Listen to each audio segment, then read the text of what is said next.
All right, everybody. How's everybody doing? And we are back live again with another review video. Basically, this time what we're going to do is we're going to review the contingency argument. So I'm pretty sure anybody who's listening to the Dawa groups pretty much knows the, uh, what is that group? The Thought podcast, or what is Thought it called? Thought Thought Adventure Adventure podcast. podcast, basically. And they have this caller named Muhammad, and this guy calls in and asks some question about contingency argument, and these guys then respond to his basically his question, and that's regarding the contingency argument. And let's see what kind of problems they create for themselves when responding to this argument, basically. But before we jump into it, hello to my co-hosts Mahadin and Kali. How are you two doing? All well at my end. Philo, how are you doing? Good, Mahadin. Can you hear us? Yeah. I'm all good. Let's just see what happens today with this. All right. Did you, Martin? Did you happen to actually watch the video? No, Okay, I've not seen the you video haven't. at all. I've not I think seen I it. and Philo Alright. have actually. Yeah, we have seen Watched through it. Yeah, we have gone through it. So yeah, but before we do that, anybody who's watching and who's a regular, viewer or audience of our channel, I'll recommend them to go and subscribe our English only channel. This is our Hindi stream channel only, which we're gonna probably phase out slowly once our English only channel, that is Unveiling Faith, gains traction. So go and subscribe that and like both the content from both the channels, share and subscribe, press the notification bell, and all that you can do basically once the stream is over. Maybe comment as well on all the videos that you can, pretty much. So without any further ado, what I'm going to do is I'm going to add that stream or video clip basically, and listen to what these guys have to say. All right, guys. So cosmological argument is a family of arguments, Muhammad. So cosmological argument is a family of arguments. So cosmological argument is a family of arguments, Muhammad. It's not just one particular type of argument. So a contingency argument, a design argument, or theological argument, the Kalam Cosmological Argument, they would all be within the general definition of what we'd call a cosmological argument. Yeah. Okay. Now, contingency. So a contingency argument. The difference between maybe specifically contingency and Kalam argument is that Kalam tries to address the issue that something began to exist. Yeah. So something that began to exist requires a cause. So it didn't exist and then it existed. The contingency argument is slightly different because it doesn't have to posit a beginning of that thing. All it has to posit is that thing itself requires an explanation outside of itself. Yeah. And that explanation for its existence is something that's either another contingent being or a necessary being. Yeah. And it wouldn't be another contingent being because one of the ways of disproving that is the fact of an infinite regress. So it'd have to be some sort of necessary being. There are other ways that you can use from the contingency argument without even talking about an actual infinite or infinite regress as being impossible. So, let me give you an example. If you had theoretically a red triangle, yeah, the fact that it's red would indicate to us that it has a dependency upon something to have determined its redness. Yeah. And that's what we would understand as the contingency of the thing. Mm-hmm. Yeah. So even if it quote unquote is eternal, yeah, or has always existed, it will still always need something other than itself to exist. Yeah. Does that make sense? Here's the problem. Like when you say that even if we consider an infinite possibility, a possibility of infinite universe or universe that's been existent for eternity, and still we need to have something which on which the universe needs to be dependent on. But I can simply say why do we need something for the universe to be dependent on? Why the hell when it's been there for eternity? Yeah, because it doesn't. Because when you have something that exists, there will be an explanation of why it exists, and the explanation either is contained within it. Pause it. Philo. Yeah. Just to clarify, Sharif kind of gets that wrong by you kind of using the words dependency and contingent seemingly interchangeably. They're not the same thing, right? they're not contingent doesn't mean dependent, and dependent doesn't mean contingent. Not necessarily. Exactly. Yeah. Not necessarily. Right. So Right. exactly, not necessarily. So you can have something that is dependent but ultimately is necessary, and you can have something that is contingent that is ultimately independent. Right. I think Sharif might disagree with that, hmm, because I think from his point of view, anything yeah. which is contingent has to have some sort of an explanation. Whatever he categorizes or considers contingent or as contingent, he would Mhm. argue that that is something that depends on something and therefore cannot be independent. An independent would be a truly independent being would be the necessary being. Right. So I think that would be his argument. so what Sharif would be doing is misunderstanding by dependent to mean that it doesn't have an explanation or something. Dependent, that it means that it must have an explanation or something like that. Right. We can, or independent, that it doesn't have an explanation or something like that. Right. Those things don't have to go together. So if you have, for example, something that is necessary, and then things that follow from it. So let's say the universe let's say the first event, or there's a first cause that's causally necessary or something like that, and everything else is dependent upon it. It could very well be that all the dependent things upon it are also necessary as a result of the first. Exactly. Yeah. So and at the same time, they all have an explanation as well. Right? So a dependent thing here has an explanation. Right? So these words don't have to go together necessarily. And most philosophers have understood that. Even Richard Swinburne, for example, he thinks, for example, God is factually necessary. For example, he's independent, right? But he's not necessary in all possible worlds or anything like that, right? And then everything else following on from it can either be contingent or necessary as well. Right. And, Right.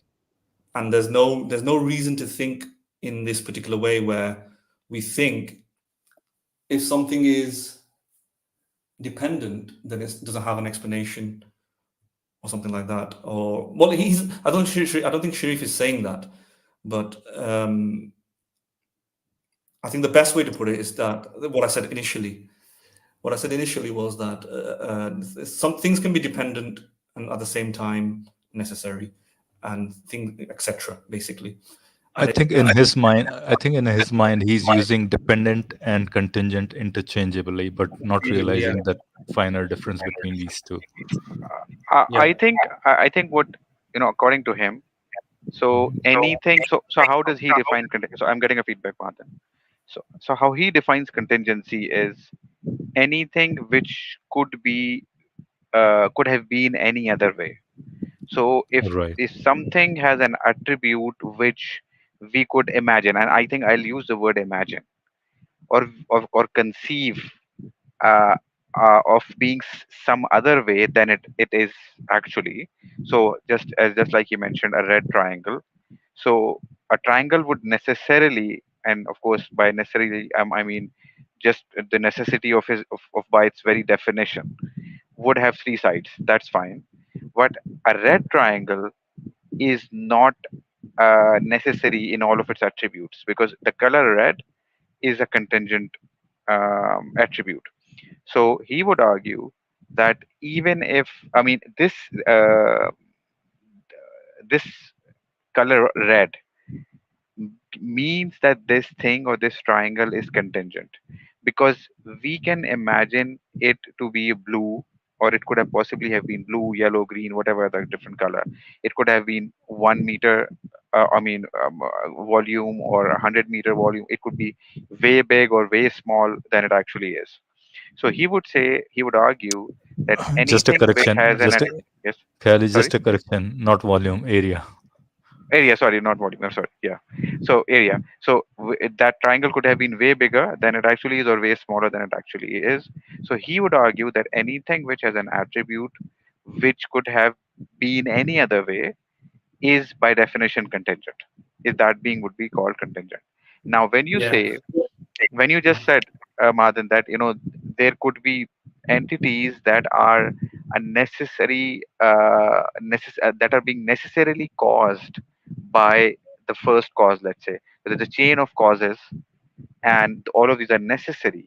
I think he would say that at least the things that we are experiencing, or the universe that we live in, and the things that we experience, that we observe in the universe, those things are not, cannot be necessary, because they are a certain way and they could have been any other way. And his argument is that the very fact that they could have been any other way, but they are this specific thing that they are, which means that they were given this attribute by a sorting agent, by a conscious agent who assigned them this particular attribute, and therefore this makes them contingent. So I think he would actually disregard the possibility, or would not even consider the possibility, that there is a necessary chain of events which led to this point. He would yeah, argue but that this is not possible. if you specifically hone on to that particular example that Sharif gives, well, that's just what, within the bounds of that example, it makes sense. But in order to examine whether or not this is universally the case, we have to look beyond the example and see if that is Of the course, case. yeah. And when you do look beyond that, it shows that his example is just picked out to be that in that way, which makes sense in the bounds of the example, because you can just think of, so the reason we know it's not universally the case is because when you just think of a necessary being, let's say it's a god, a necessary god has created all the chain of events, a domino effect, and let's say he necessarily caused it to happen, so he had a necessary intention.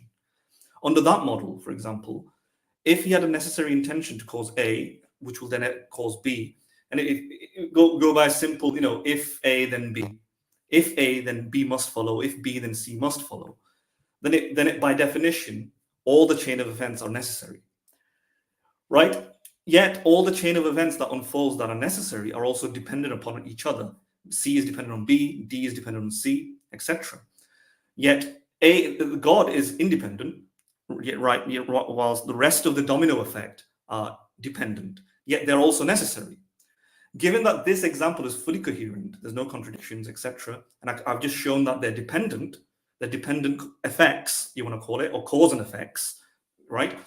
It shows that his unique, specific example only makes sense in that realm of that example. The fact that when we look beyond it and think of other examples where things can be dependent and at the same time necessary, shows that his example is too limited to make a universal generalization. And therefore, I think he's wrong. You see what I'm saying? Mhm. I But think what do you think? his definition Yeah. is a little too narrow. It's not it's not encompassing all the possible definitions basically of contingent. No, That's what but I would say. I mean, Martin, do you think that he allows that possibility as? I mean, do you think he considers that yes, that is also possible? Do you think he thinks that that is one possibility?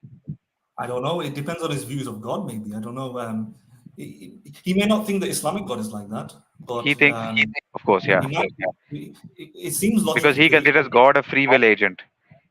Yeah, I mean, And when and if when the moment you call or you consider God a free will agent, I don't think he would believe that he can or God has to necessarily cause anything at all. I think he would believe that God well, can choose to do anything. yeah. Does he think any? So it depends what he believes. Does he think that any necessary first cause must be a free will agent, and therefore it goes to the Islamic God, or does he think that the Islamic God has to be a free will agent, and it's possible to have a necessary first cause that isn't a free will agent, but that wouldn't be the Islamic God? In which case he So accepts the possibility but rejects it, because he accepts the possibility but rejects the factuality, let's say.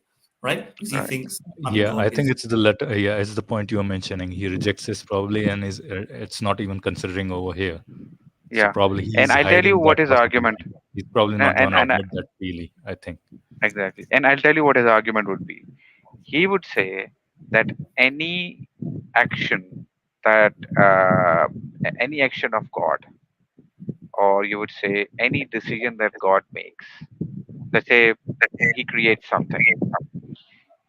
He would argue that whatever that thing is would be limited or would have would have some specific attributes. Okay, and the moment you would say that that thing has specific attributes, he would say that that thing is contingent, because he would argue that anything to be contingent, or anything to have some specific attributes, there needs to be a free will agent to have selected those specific attributes. Do you understand? So there's an argument. So in a way, the contingency argument, is they built in the argument from arbitrary limits into the contingency argument to argue that God exists. Right. Are So you, what? are you aware of that? Yeah. So what I would say to that is that Sharif. The thing is, Sharif is being too honed into his own version of what he believes in order to deliver to the Muhammad Rafi, who I assume he's trying to educate, to deliver to him a very narrow view of philosophy that he already accepts. Realistically, just like he's explained the cosmological arguments, and broadly classified, can include even the teleological arguments. Maybe usually they don't, but in some sense it can. But I'll allow him that. Just like he was trying to be neutral then, he should be a little bit more neutral when he's talking to Muhammad Rafi. Perhaps explain it like that. That in the sense that again, this depends upon whether or not Sharif is first caring and informed, careful and informed. B, caring, B, informed of the philosophy literature, because in philosophy it's not used like that, right? Philip Leon, even Richard Swinburne, they all acknowledge that necessary and independent, necessary, etc. These things are not synonymous to one another, right? Do you mean Sharif is not Right. Sharif? Sorry? Do you mean Sharif is not Sharif? Oh, right, I Not understand the Sharif joke. enough to admit that. Yeah, I don't Sorry, know. that was just meant to be a joke, by the way. Yeah, I have no idea whether he's Sharif enough. I'm just as possible. It's possible. I don't know. Maybe he's just not informed enough. Maybe he doesn't care enough. Yeah. But these things are not kind of conflated as much as he is making out to be. But what he's doing is going down the route of his own little argument, which is that, in his view, if it's going to be dependent, it'll definitely have to be contingent, right? So that he needs to make an argument for that, and you haven't seen it yet, really. So until we maybe what you said about free willing agents or specificity and so on will make Yes. that argument. But not everybody accepts that. So therefore, in philosophy, these things are broadly used because that's only the conclusion of one specific argument, right? And yeah, that's probably why. Anyway, yeah, let's if you want to say something to that, maybe. Otherwise, we can just continue. Yeah, as I said, I think what they do is, and of course, I think you guys are already aware that contingency argument is the favorite argument of all the Dawa people, the UK and the US Dawa scene, right? So all of these Dawa people actually love the contingency argument, and they have this level 1 and level 2 argument. So in the level 2 argument, they actually present the argument from arbitrary limits, and that is where they sort of prove that the necessary existence or the necessary being is God. And I think that's why they believe that there is no other possibility other than a free will agent, because anything that would be limited in any sense, any sense, anything having any specific attributes, would, as I mentioned earlier, would according to them require an explanation, because they believe in the PSR, the principle of sufficient reason, and therefore would be contingent by definition. That's what I understand their view is, and I think that is why he's presenting it in that way. Yeah, Can I stop you guys for a second? Yes. Can I present Sure. another contingency argument here? Yeah. Okay. So the guys, any audience listening to us, this is the contingency argument from me, basically. We are dependent on your support. Basically, we are contingent on your support. So please support us on Patreon.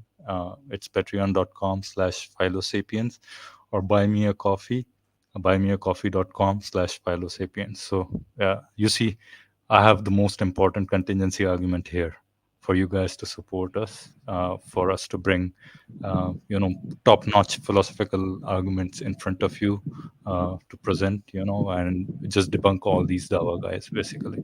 So consider, if you are able, please do consider supporting us, whichever way. Even super chats are available, and if you can't do any kind of support, then the least you can do is share our videos, like our videos, do comment on those videos, and spread the word, basically, right, to people who might like this kind of content. So all right, guys, that was from me, the most important contingency argument. Yeah, just to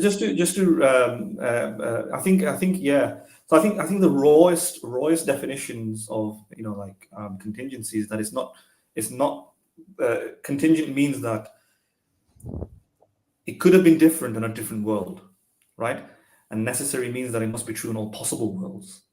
And so something like 2 + 2 = 4 is a necessary truth simply because there can't be a possible world in which 2 + 2 equals something else, right? Whereas a rabbit, let's say a rabbit exists, it's very possible that this thing could be true, false in another world. Rabbits don't have to exist in all possible worlds. In other words, I can logically imagine another entirely different world where Kylie exists, Philo exists, I exist, everything else exists, but rabbits don't exist, right? And instead of rabbits, something else.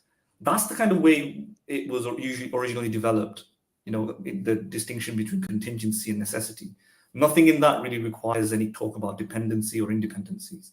I think these terms eventually kind of like these, especially the Taoist, they kind of mangled up together, right? Because like Swinburne thinks, it could very well be that God is an independent being that is factually necessary, but ultimately contingent. Factually necessary because he couldn't have failed to exist, but could have failed to exist he could have failed to exist in a different world. So God would be similar to, let's say, energy in this universe. It could very well be energy, can neither be destroyed or created, whatever you want to call it. It can only be transferred. And maybe energy was not something that could ever be destroyed, and there was no beginning to it, and it was just there. Therefore, in some sense, that is independent, and it's factually necessary. But is it necessary in the philosophical sense on all possible worlds? No, I can imagine a different world where there is no energy. Yeah. Right? So I think You could imagine a world with nothing, right? You could imagine a world actually where nothing existed, nothing, true nothing. Well, yeah. Well, some people would say exactly. Me and Philos argued that a true nothing cannot exist, and therefore, yeah. But yeah, I think we are. I mean, in principle, you can I imagine. don't believe it, right? Philo in that sense. I think in principle you can imagine, right? If you can imagine, and that's what Sharif's argument is pretty much, right? If you can imagine something other than what it is, right? Yes. Then it's a contingent being, pretty much. By his own definition, we are saying, basically. Yes, right. but then he goes on to talk about dependency. I'm conflating terms. So the first part of what he says is fine, what contingency is and necessary is, but then he clings the word contingent with dependent, as though if something is necessary, it must be independent, and that's not really how it works. Because it could very well be that a first cause is contingent yet independent. Yeah, so first cause could be contingent. So this universe could have, let's say, a first cause, whatever that is, and that is independent, meaning everything else is dependent upon it because it's the first cause, and therefore it's independent, right? Let's say that's energy, and that energy doesn't have a cause, so it's independent. But that energy, is it philosophically contingent? Maybe, yeah, because there could be another world where there's no energy. There's not energy. Maybe it's like a Harry Potter world. We don't have to contrast it with nothing, because there's issues with nothing as well. Can there be a world with nothing? Some people say yes, some people say no. Me and Philo did our first stream on it where we thought, no, maybe not, because maybe there will be the laws of logic, mathematics, and maybe it leads to a contradiction, etc., etc. Kylie, you could see the stream, watch the stream if you want later on, but we don't have to contrast it with nothing, like total nothingness, ex nihilo nothingness. We can think about. Yeah, I can imagine. I can imagine another thing. So, for example, I could imagine a world where nothing limited exists, but only one limited eternal something exists, but it is not God. It is not a conscious agent, because it's just one infinite being, and there's nothing limited. So, I think in that case, his argument from arbitrary limits would not even apply, because there's nothing limited in the sense. So, nothing is there to limit anything, and therefore, a free will agent is not required. I would argue in that case also. Yeah. Yes, you're absolutely correct, and I agree with that as well. That sounds, because that avoids the arbitrary thing, and then it's completely coherent, completely consistent, and there's nothing wrong with that. And so which shows that certain things can be independent, have no first cause, not be dependent on anything else, but at the same time be contingent. So you can have contingent independent, and you can have contingent dependent, and you can have necessary dependent as well, and you can have necessary independent. See that? Because you can have a necessary dependent, let's say, deterministic universe where I am determined and therefore dependent upon antecedent causes before me, all the way to the Big Bang, all the way to pure energy, let's say, all the way to quantum mechanics. And that is necessary. Whereas I am dependent, but I am also necessary by virtue of the fact that this is a strictly deterministic universe, right? Because of A, B, because of B, C. If A is necessary, then B must follow. If B is necessary, C must follow. There's no scope for indeterminism. If it was indeterministic, it'll be like the following. If A, then B, C, D, or E, and we don't know which one. Yeah, it's just chance, pure brute luck, fantasy, whatever you want to call it. In which case, that's indeterministic. But it's not. I've defined this world to be strictly deterministic to one answer. If A, then B, then if B, then C. Let's say C is me, the human. So I am dependent upon A, but I'm also necessary by virtue of the fact that A is necessary. Basic transitive logic, if A is necessary, then B is necessary, B is necessary, then C is necessary. And if C is necessary, then I'm necessary.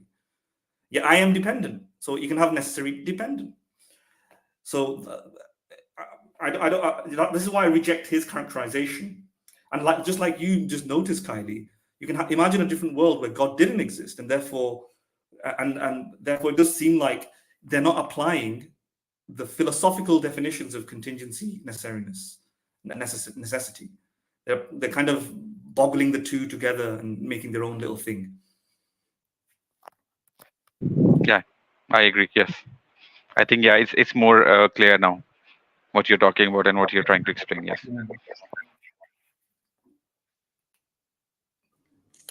Philo, do you wanna? Philo. All right. Shall we move on then? Yeah. Yeah, let's All go. right.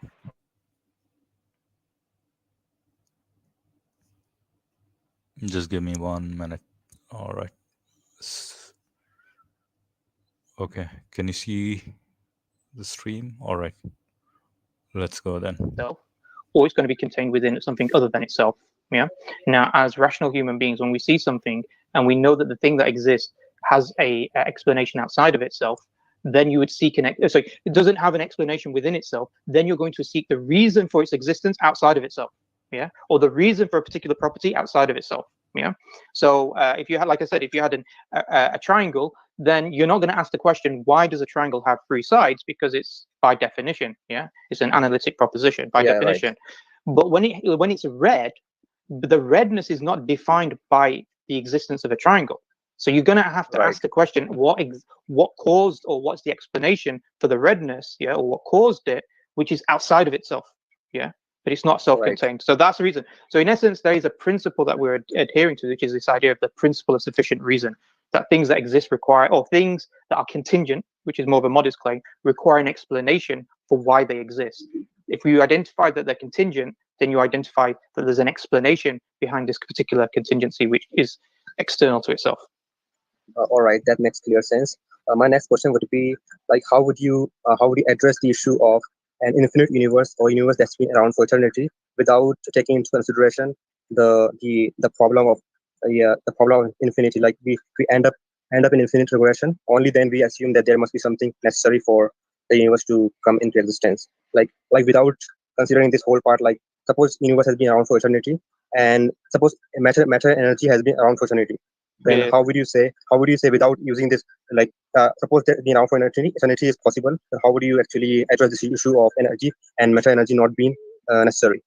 I think Jake actually mentioned it earlier with a previous question. The issue is that all you have to identify is contingency. So what do we mean by contingency? Something that is a possible existence. So it could exist, could not exist, one. Secondly, is it could exist in another way. Yeah, that the properties themselves are not necessary for its own, or they're not explained by its own existence. So these are certain things. So all you have to do with regards to matter and energy is say, well, could it have been another way? Is it logically possible that it could have been another way? I think even Abdul mentioned this point about nomenological possibility and metaphysical possibility. So if it could have been metaphysically possible that it could be another way, like the red triangle, then by definition it's contingent, and then by definition it requires or it's dependent upon something else. So I don't even have to identify that the universe began to exist. Yeah. So that's all. It's from the argument. Yeah, that's right. But when we take into consideration that if the matter energy has been around for eternity, then we wouldn't be here. Universe would be right now. Then yeah, so he was completely right until right at the end. What I would say is that instead of saying dependent upon something else, he would say that it has an explanation, which is different, right? So if it's contingent, it having an explanation is not the same thing as saying it must be dependent upon something else. Explanation and dependency are not the same thing, right? So the explanation might be nothing to do with dependency. I think, yeah, you're right, Mahadan. It could be one of those, Leibniz explanation kind of a contingency argument, or it could be, a dependence kind of a contingency argument. Those two are different versions of contingency arguments, by the way.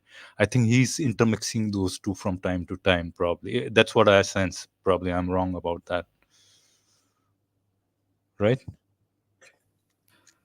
I don't know. Yeah. I think I've seen Mohammad Hijab do the same thing as well. And Aaron Fezer, when he did the review of the debate, he raised the same point that he's mixing these terms, and they mix these terms one's together. Temporal dependence, right? One is temporal dependency argument, basically, right? It argues that anything that has, it temporally depends on something prior to it, basically, right? That's one of the contingency arguments, basically, right? And then you go get into infinite regress, probably, right? And that's what the questioner asked the question as well, pretty much, right? And then the other one is the Leibnizian contingency argument, basically, right? Which only solely depends on the explanations prior to the effect, pretty much, right? Perhaps so. Perhaps I'm not sure which one he's arguing. So yeah, that's what I'm saying. He's kind of getting tangled between those two. Kind of earlier when he was using dependence, right? He's probably using that temporal dependence kind of a terminology, and now he's talking about that Leibnizian pretty much. But in effect, I think he wants to talk about Leibnizian kind of contingency argument, right? He wants to talk only of explanations rather than dependence, basically. That's what I'm sensing, but it's confusing basically because of his shift from one to the other, basically. Okay. Anyway, just continue the stream. Sure.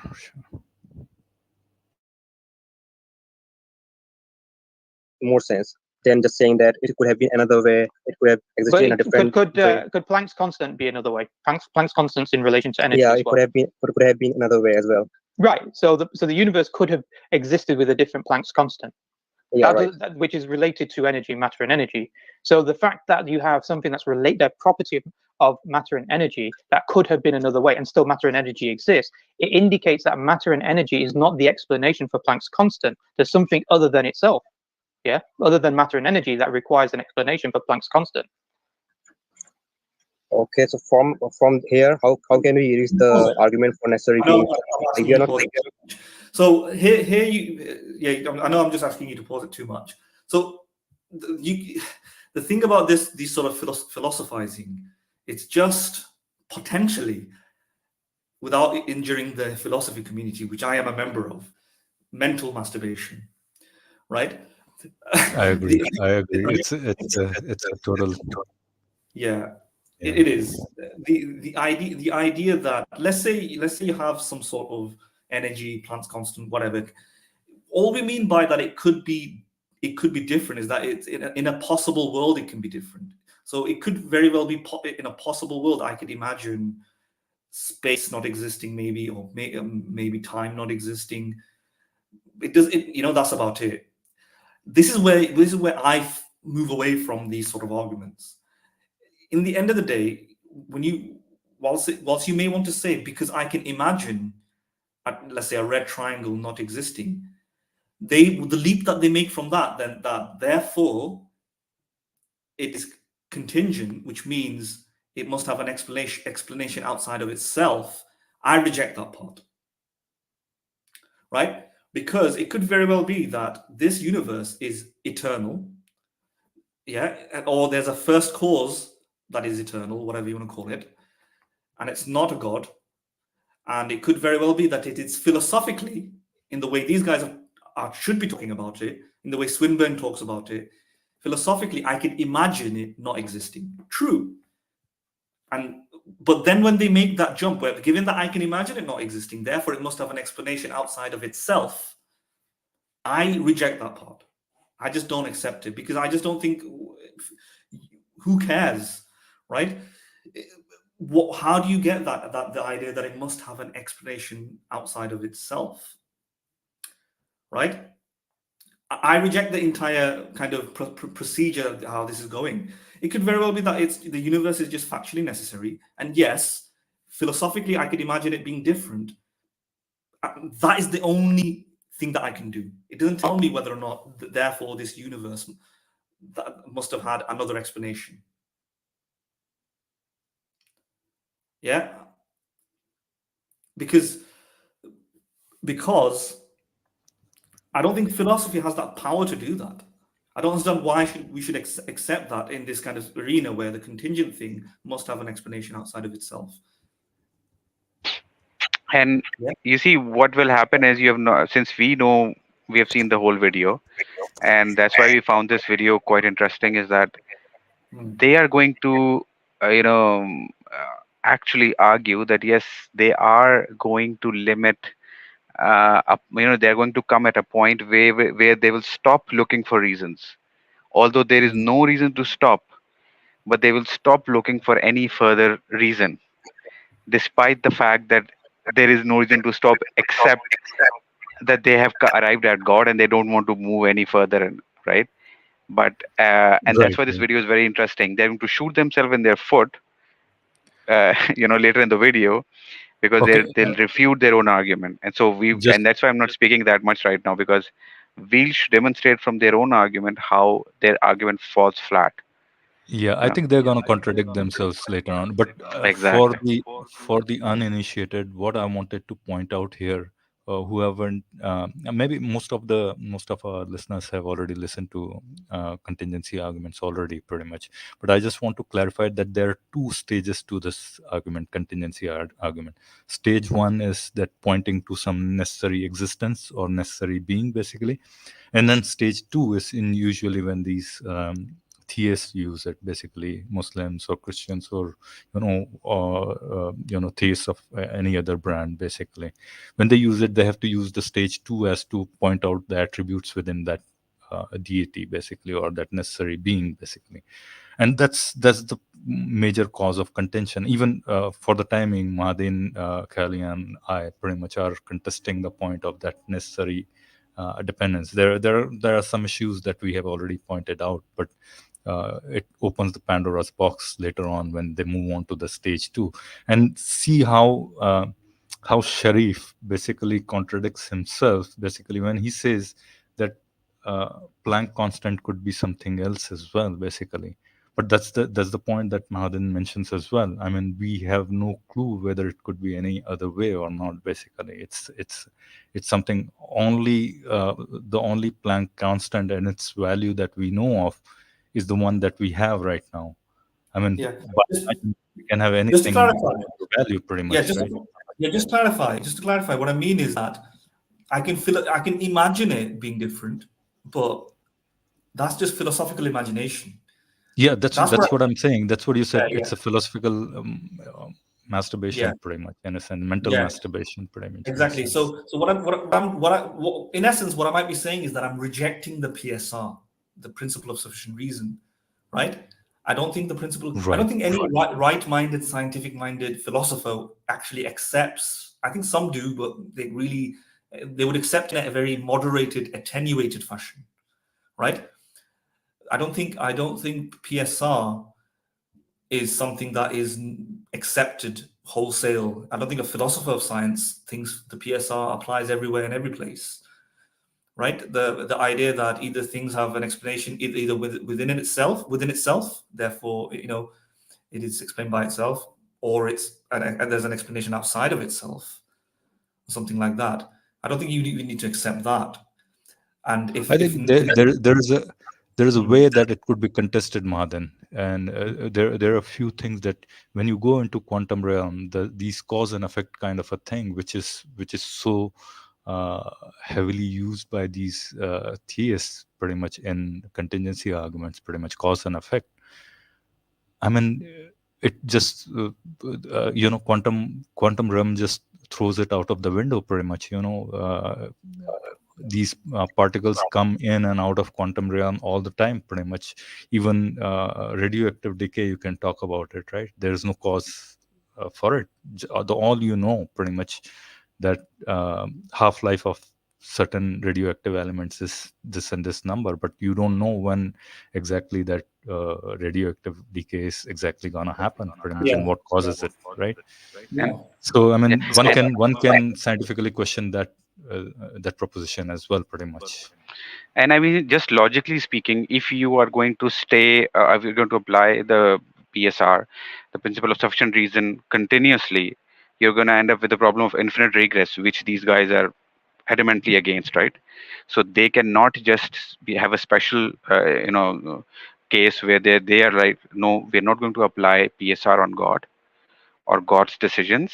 You're going to stop there. Well, why are you stopping there? Why should we not apply that very reason or that very principle on God?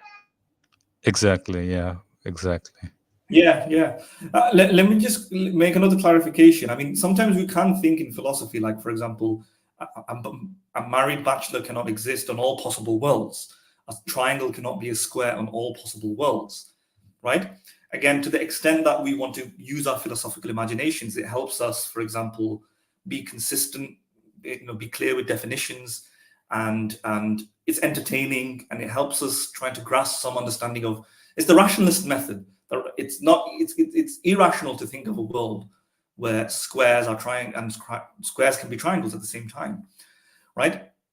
To the extent that you can say that, maybe we can distinguish that sort of certainty that we may feel, which again is itself is questionable, because people like James Ladyman, where he wrote a book, Everything Must Go, attacks the very rationalist procedure there by saying that these sort of ways of thinking are outdated, outmoded, doesn't really tell us much about the universe, and that the universe, this sort of a priori theorizing, the universe has shown to go against our initial rational intuitions and so on. But insofar, let's just ignore Ladyman for a minute. Can we make a distinction between me thinking that there can't be a married bachelor and using this same sort of rationalist method to think, since something is contingent, therefore it must have an explanation outside of itself? And I think we can, right? The idea that something like a square being necessarily must exclude its possibility of it being simultaneously a triangle on all possible worlds, and having the certitude for that can be distinguished between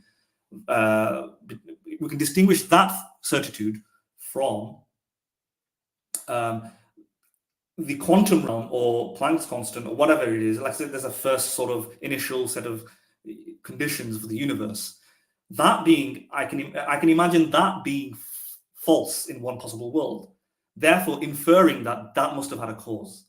I don't think we have the power to make or an explanation. I don't think we have the power to do that. right? Because I don't see why we should have that power. And this brings in everything that you said about quantum mechanics, where it is an open interpretation, or it's open to the particular interpretation that some things don't have causes and maybe even explanations. I don't want to also conflate cause with explanation, because they don't mean the same thing, right? Explanation is not necessarily a causal explanation, but certain things might not even have an explanation, right? And so we can distinguish between the certitude that we feel when we say a square can't be a triangle, and then go because I can imagine Planck constant being different, that it can be that it must have an explanation behind it. Yeah, I agree. There's no equivalence there. I agree. Yeah. There's no equivalence there. Yeah, and some people may not find that distinction helpful. They may think, well, if both of them are subject to philosophical masturbations, then maybe you should not have the certitude for the bachelor stuff as well, and the square triangles stuff. And that, as I've articulated throughout many of these videos, that could be the case too. I've always used it provisionally. I've always said, to the extent this makes sense, we can talk about it this way, but it might all be just philosophical masturbation, because philosophy might not map the reality.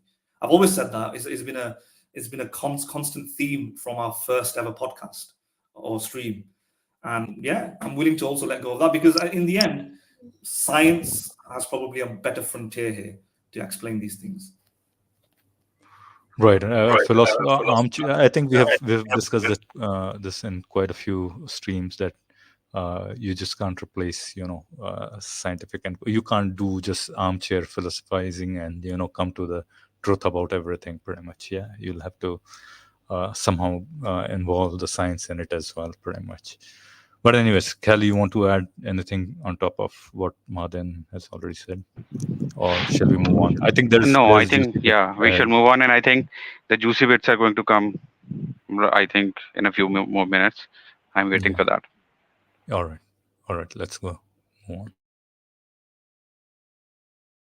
Taking into consideration anything else, we're taking into this part like it could not have been another way. So for that to happen, there must be some cause. So So Muhammad, do you understand that matter and energy are contingent? Yeah, I understand. They are contingent. Contingent means not necessary. Yeah. So all you need here, you don't even need to concern yourself with infinities. It can be an infinite number of contingent things. All you need is basically the proposition that contingent things exist.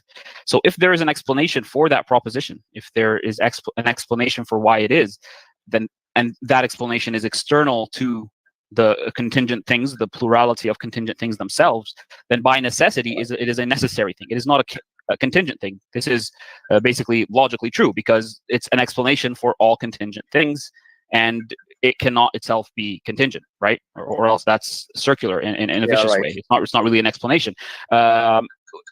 So is your concern about the properties of this necessary thing, how we know something is necessary? My question is that without using Kalam Cosmological Argument, only by using contingency argument, how can we arrive at the attributes of God, attributes of necessary being? I mean, the arguments, each argument is there are many different forms to the arguments, right? And you're going to take points so from actually everywhere. We have to take into account both arguments. No, I'm not really concerned with the name of the argument. Just focus on the ideas. So the contingency argument, once if you've reached the conclusion that a necessary being exists through, for example, the path the very simplistic presentation I just gave you, and there are many others. So there is a necessary thing. Right now, there's something called stage 2 cosmological arguments. That can be a stage 2 Kalam cosmological argument, a stage 2 contingency argument, and they come in many different forms. So in the stage 2, you concern yourself with the properties of the necessary being.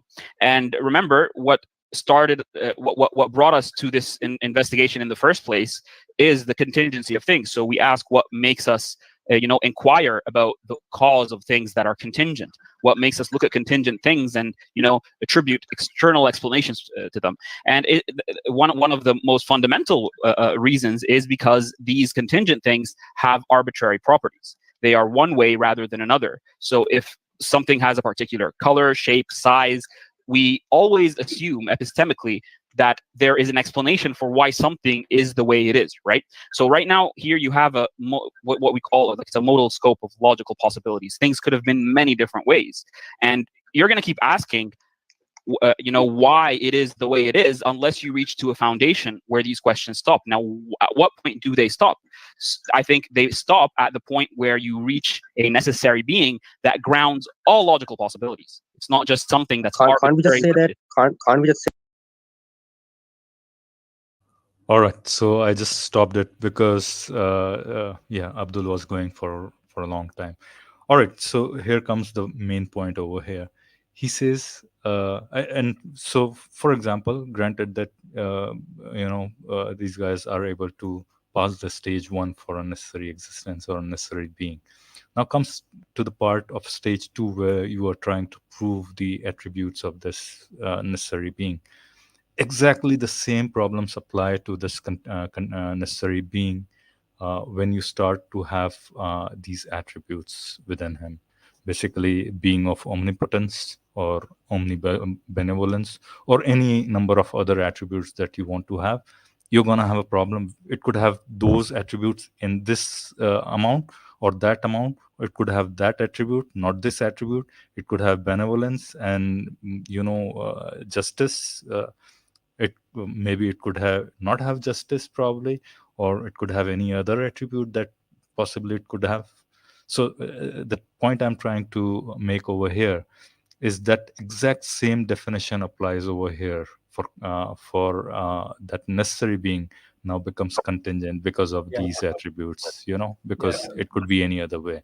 So that necessary being has become now contingent as well. Exactly, and this is why my approach of rejecting things like this it seems more apt, simply because they end up in these inconsistencies. Otherwise, I know Kylie has a lot to say on this, so but I'm gonna let you speak in a second, just one moment.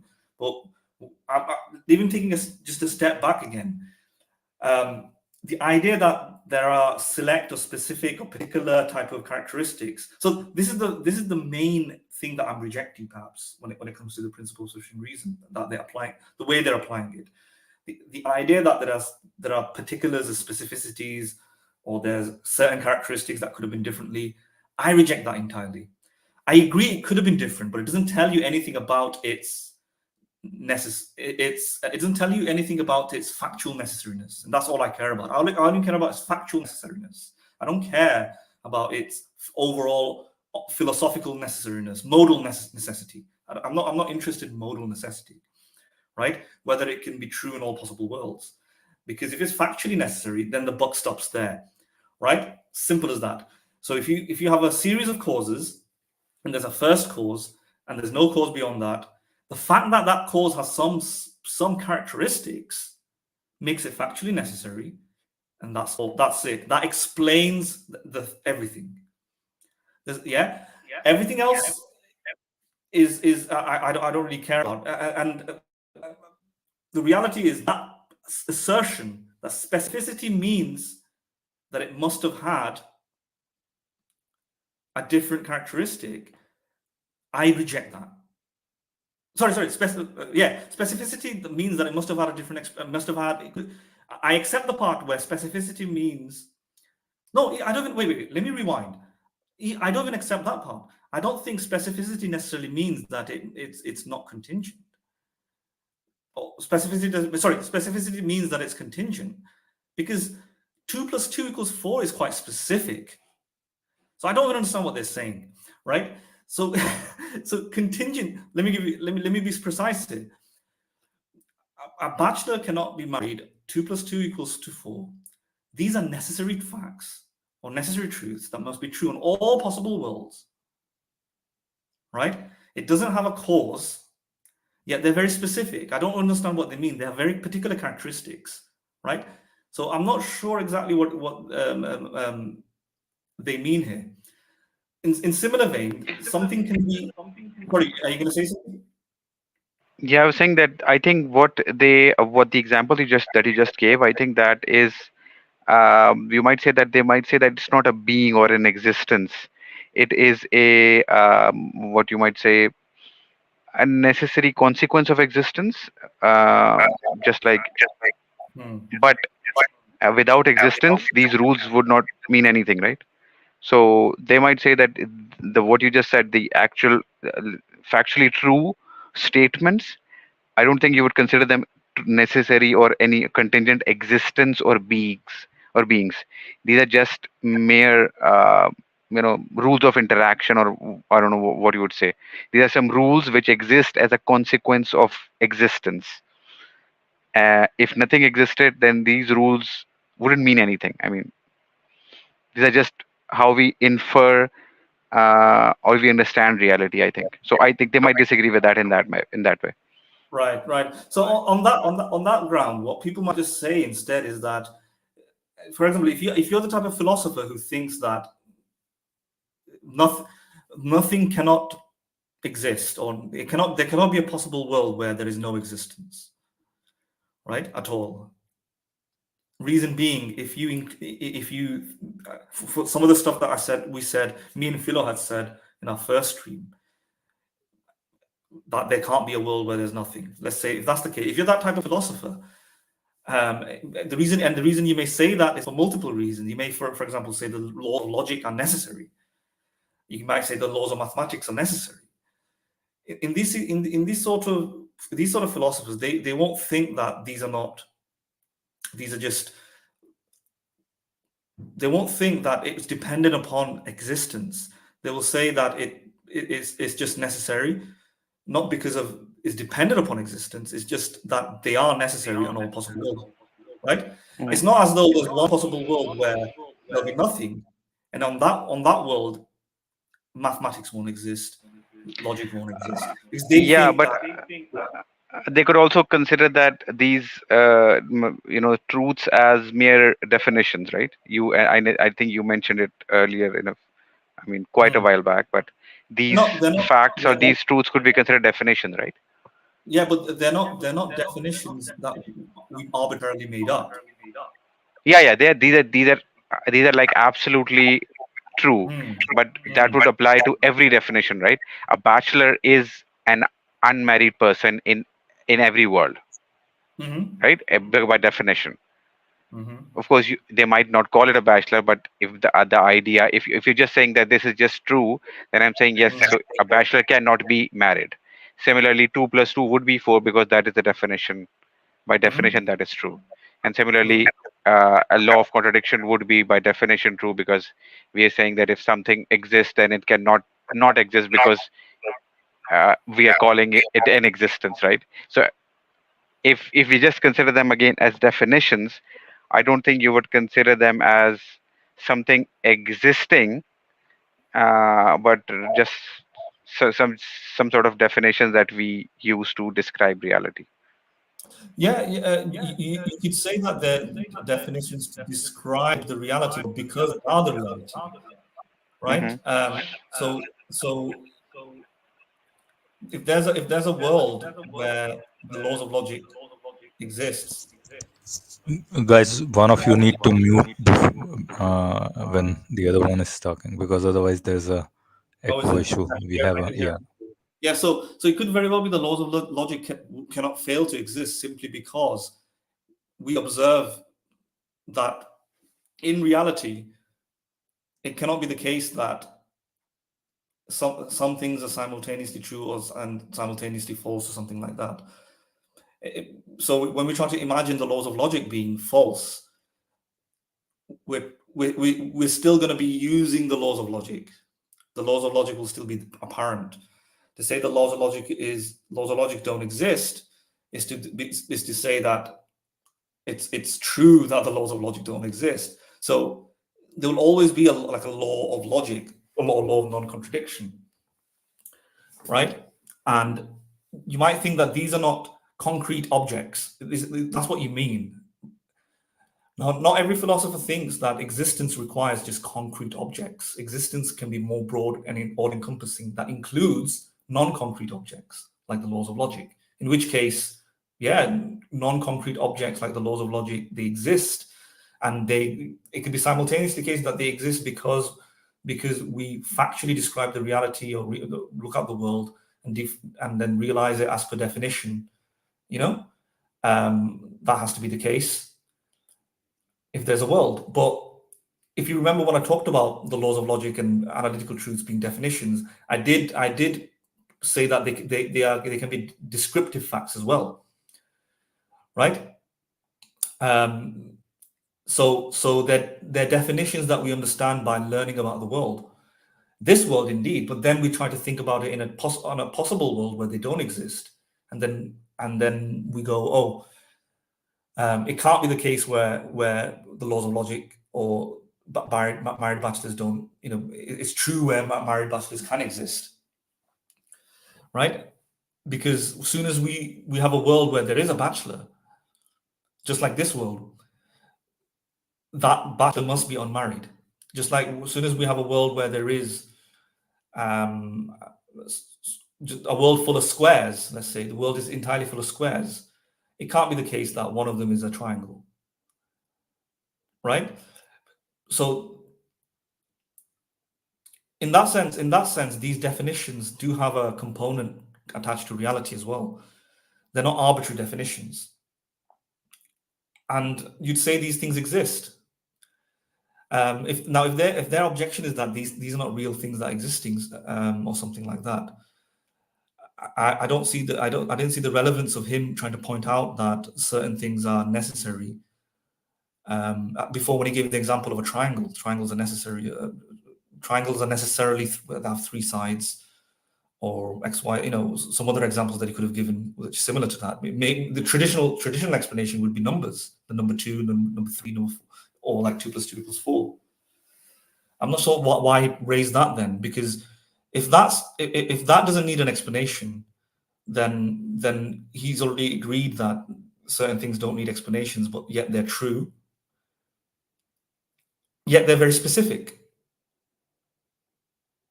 So his rule, why is his rule? Okay, so he needs to attenuate his rule a bit more and say that are only concrete objects when they're specific. Is that what he's saying? Concrete objects when they're specific, then it needs an explanation. But if a non-concrete object, which is necessary, is very specific, is that what he's saying? Yeah, I mean, I think you would categorize these truth statements as maybe some abstract. I think it's called abstract, right? Abstract. What called Abstract abstract? objects. Abstract objects. Yeah, abstract objects. And what is the other one? Concrete objects. Yeah, concrete objects. Yeah. So yeah, maybe that is his argument. But yeah, I do agree that he starts with the definition of triangle and trying to present it as something necessary, but then moves on to say that this is the only necessary existence would be God. But I think I get your point that these true statements, these abstract beings or abstract objects like definitions of triangles and rules of logic, in a way they do exist, and and they're specific. You could maybe you could argue that way. Yeah. Yeah. So maybe I think what Sharif should be saying is that if something is contingent, then it didn't have to exist. Well, yeah, I agree, it didn't have to exist. Where does he get this idea that if something's specific, then it doesn't have to exist? I reject that rule. Why is it so they, let me tell you, and I think I've mentioned it earlier as well. If something is specific, he argues that it is limited. And what he does is then he argues from he uses the argument from arbitrary limits. And he argues, and all of these from primarily Muslims who use the contingency argument, they argue that anything which is limited means something is actually limiting it. There has to be something which is limiting it. So ultimately, they argue from that they argue that from the base reality, the ultimate reality would be infinite, the ultimate cause would be infinite, and that is limiting all these things. And the fact that it is limiting them, and it is limiting them in a specific way, that's what makes them contingent. I mean, I think that's the best way I could explain their argument. Yes, that this is where philosophy pulls apart, I think. I mean, anybody who's thinking about it a bit more scientifically, the reason that we think that these finite things have a cause is precisely because of the laws of thermodynamics, the things about it's because that we know from induction as well that I think one of your mics are on. You might want to turn it. Yeah, I think what we know from induction as well in general, there's effects follow causes, stuff like that. I think that's the main reason. I reject the reason that it's the specificity of a thing makes it such that it must have a specificity maker, or specific things have causes. Specifier, yeah. Specifier. So they call it the unspecified specifier. You're right. I reject that simply because that's not a rule like we necessarily learn from our scientifically informed philosophy. I'm not talking about just barefaced, philosophically uninformed science. It's even scientifically informed philosophy. Nobody holds on to the notion that so a good scientifically informed philosopher would take findings from science and try to reconcile it with philosophy and update philosophy insofar science informs the philosophy, and update science insofar good philosophy sharpens and hones the science. So it's conceptually clean. There's no contradiction, whatever you want to call it. And to some extent, science may contradict philosophical intuitions, in which case then we may differ as to which one should take precedence, right? Some people would say that ultimately philosophy is a bit weak, given that it's just our imaginations, and the world may not conform to our imaginations, and therefore science should proceed without philosophical baggage. Other people would say, no, philosophy is the first sort of way we think about things. It has to make sense, and therefore, if science contradicts something that is deeply philosophically it creates a contentious finding that deeply contradicts our intuition, then we need to let the science be. We need to be skeptical of the science. I think jury is out on that, probably. I think, right? But yeah. On a prior probability basis, I think your proposition that the science should take the precedence probably makes more sense. I think makes a little bit more sense just to put that a bit at the top of the But that rule again, I'm thinking out loud right now. Particular, specific, therefore must have a specifier. So that could be energy, that could be some laws of science, etc. Where did they get that? I don't think that's like an inherently true rule. I think the real reason we think specific things have causes is nothing to do with the specificity. It's just simply because inductively in this world, as far as we know it, if there's an apple, we know that it grew on a tree, and then when we look deeper into it, we know that energy is distributed this way, and energy must come from somewhere else. These are the things that cause it. These are the things that explain it. That's how we explain things. The laws of thermodynamics.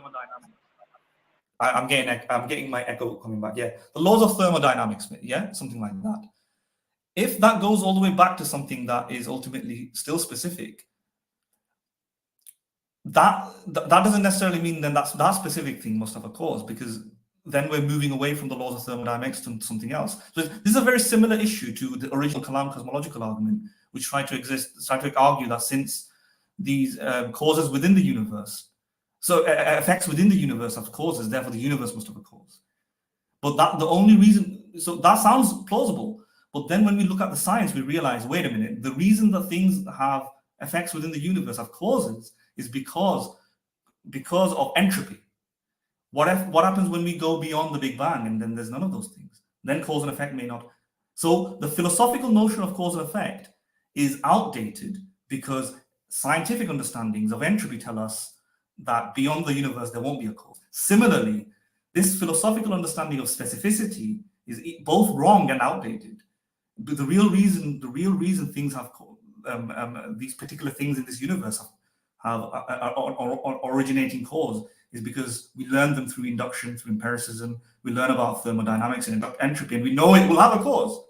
But when it gets to stuff like cosmological stuff in the back 14 billion years ago, whatever it is, I think things will have to adjust, and we can't just hold specific things. Is it specific all the way back in 14 billion? Oh, then therefore it must have a cause. For the same reason the original Cosmological Argument couldn't do that either.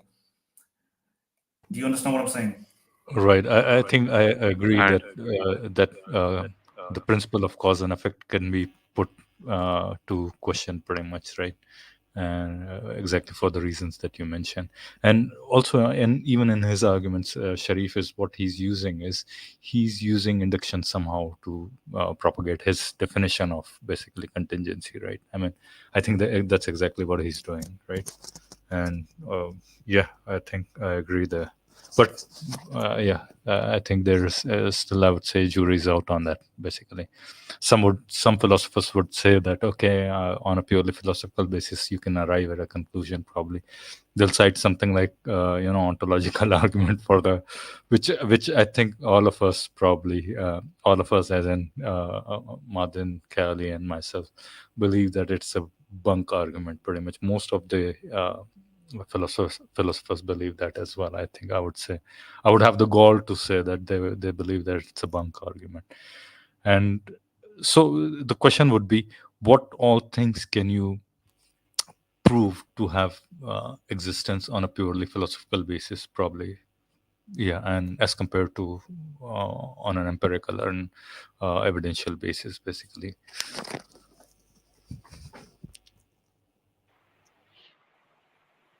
yeah, I do agree with Mahadin that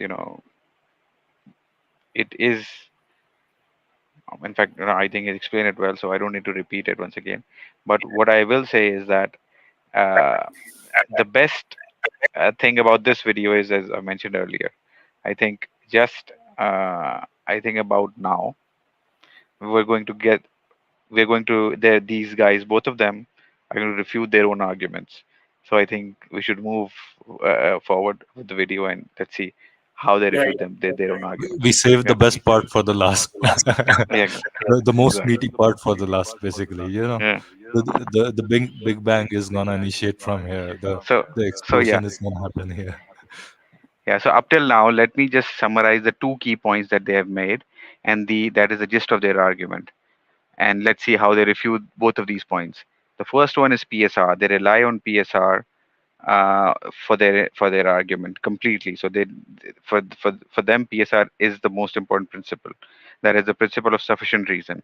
So they are arguing that you need everything which is contingent needs an explanation.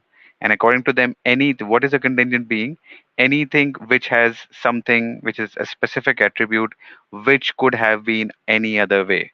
So if you can see, which you can observe something, of if you know of something which could have been any other way, then that thing or being is a contingent being by definition.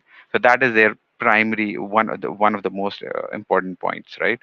And the second point is I believe the one that was, so for the first one is PSR, and the second one is I've forgotten the second point, but let's see, and I think I'll probably recall it. All right, let's move on. Right.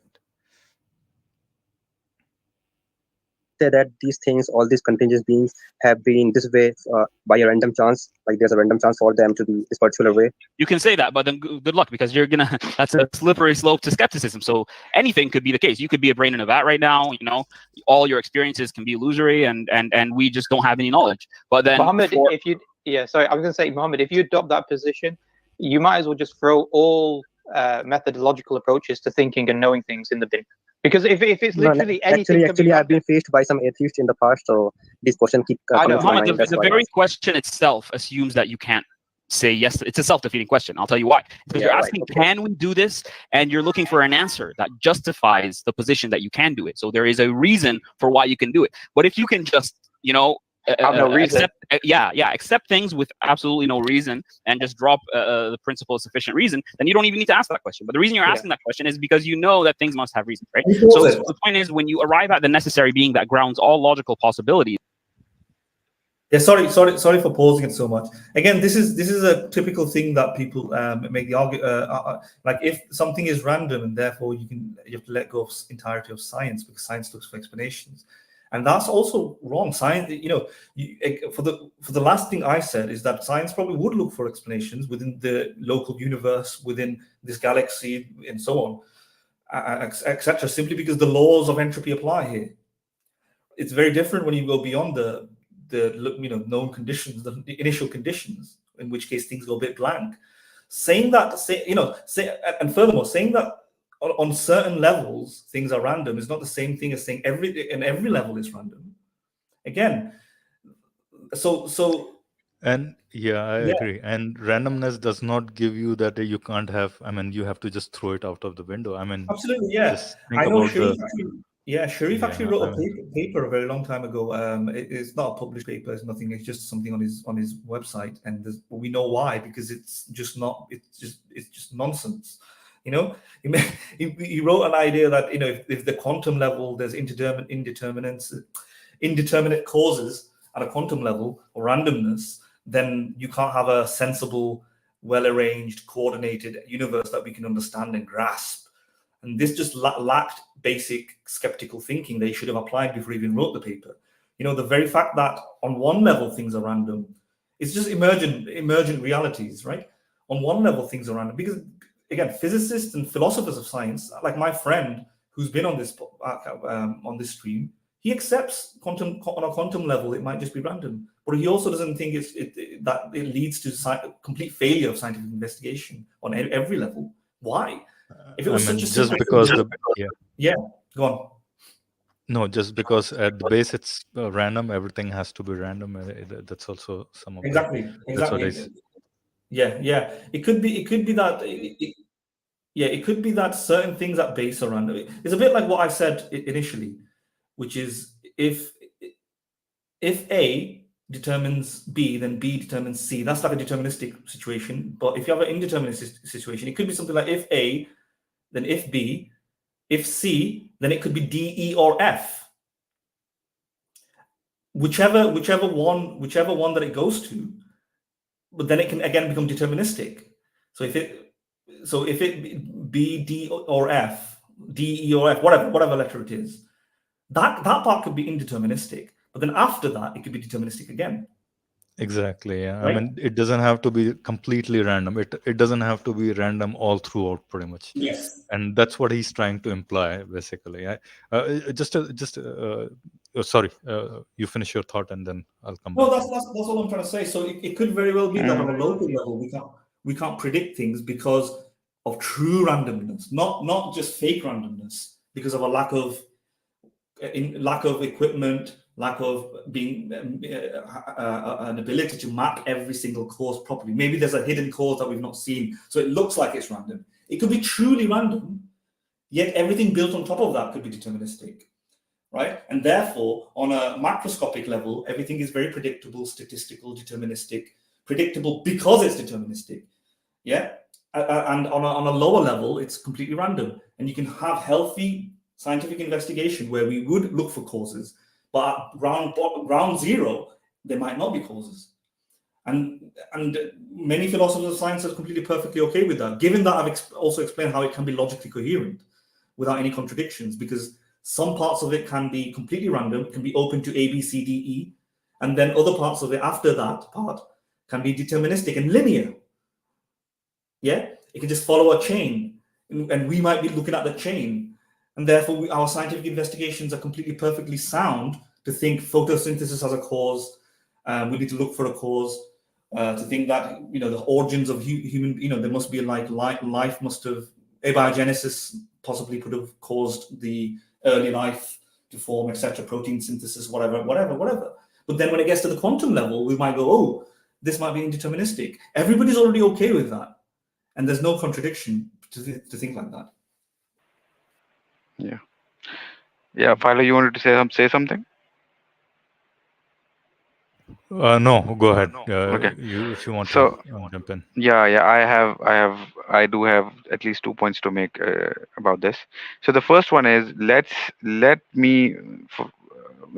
first let me just assume or accept their argument that if we assume that everything started from something random, then you you could not, every method that we apply, every scientific method that we apply, we should not be able to do that, or we would not be able to do that. Every thing, let's say everything would become would be chaotic, or should be chaotic. We should not assume that the next moment the rules would be the same as they are right now. So okay, the point is this: so what if that is true? Are you saying that we should not consider that possibility just because it is an uncomfortable thing for us? I'm right now just saying that, okay, let's assume that what you're inferring from, or what you're arguing is correct. Let me assume that for now. Even if that is the case, even if that is the case, what's the problem with that? Maybe that's true. Just because it is you're uncomfortable, that makes you feel uncomfortable, doesn't mean that's not true. So Exactly. Yeah, I that agree. would be the first point that I'd make. The second point is, even if you're arguing that, okay, God explains everything, and you think that, okay, God solves all the problems. Sorry, just give me.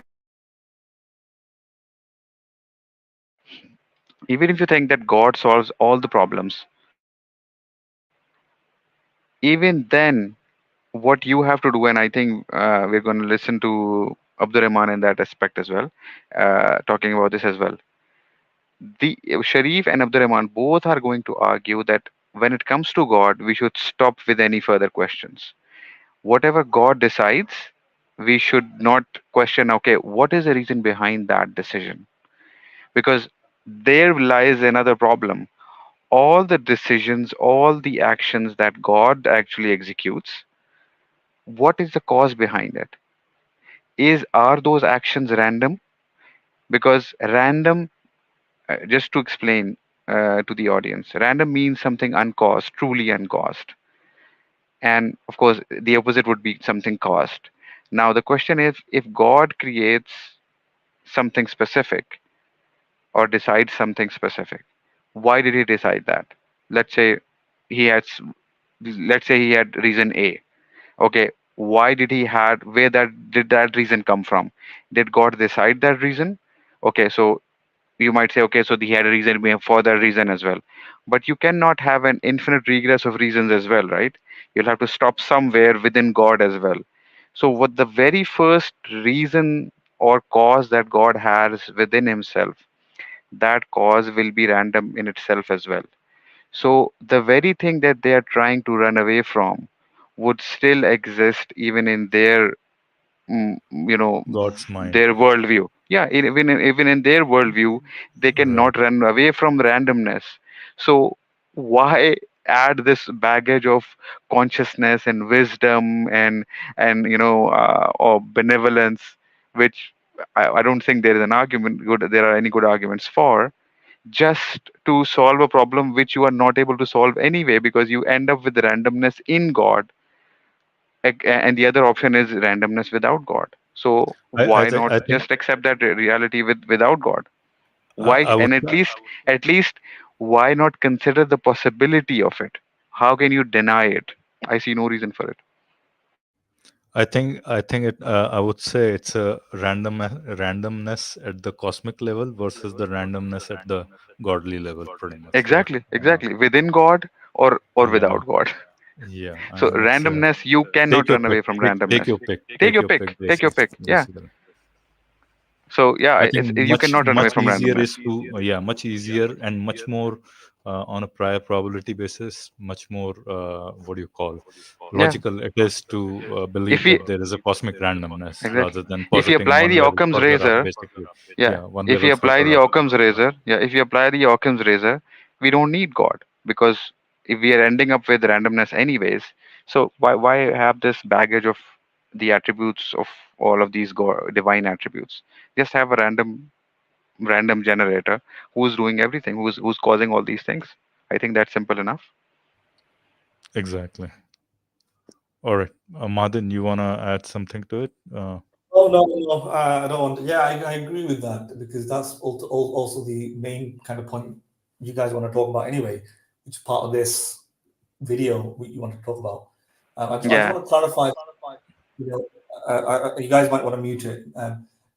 Yeah, I just want to clarify that the necessariness at the deterministic level of this universe might be like a factual necessity, perhaps. Let's say the universe is deterministic, there's no indeterminism. That's a factual necessity, that's not philosophically necessary.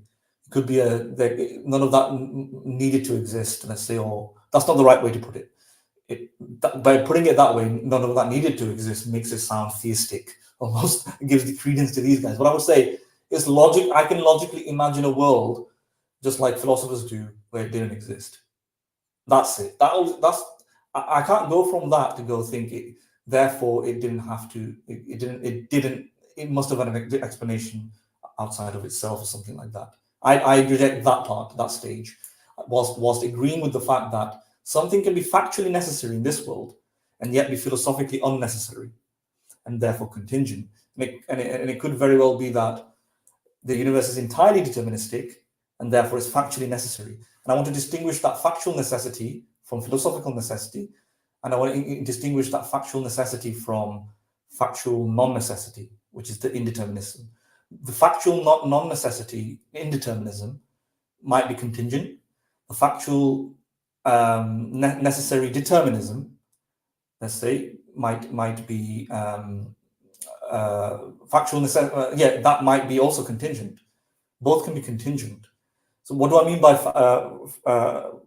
indeterminism being not necessary then? I mean, the indeterminism is the word necessary here is used in a different context. What we just mean it's not necessary is that it was up to random chance. It's like brute luck or something. I won't say brute contingency, right? It's just like I said, A can cause A leads to an infinite myriad of possibilities, and it's not constrained to one particular outcome. From A B doesn't follow. Strict determinism from A, B would follow. That's like, over C, D, or E. But because there's like a highly probabilistic or tight, not even probabilistic, it's just necessitated by some sort of disposition that it has, maybe the laws of physics, etc. Whereas when I say it's not necessary, I just mean that it's indeterministic. So maybe I have to write these things down to make it clear, because there's so many different usages of the word, therefore, necessity, right?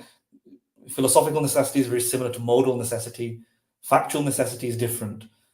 And then there are various different ones. I'll probably have to write it down underneath the stream to make it clear. Right. I think I agree. That distinction is necessary, I think, right? Because it's not easy. Sorry. Yeah, you just used the word necessary in another context. So there's so many contexts.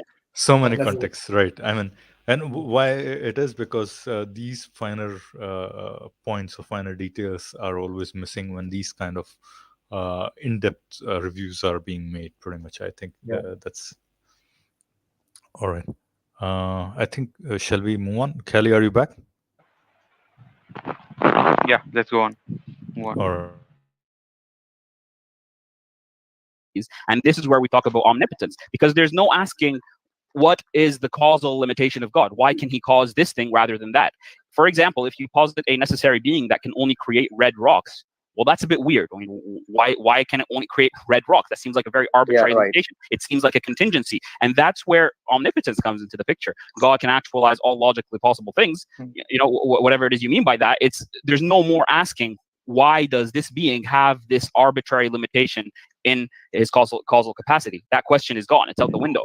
So that's basically what you need to arrive at. The necessary being that grounds all. So now they have shot themselves in their foot, because the example that Abdurrahman just gave, that so why would this being would just be able to create red things, and why not anything else? So the question applies to their God.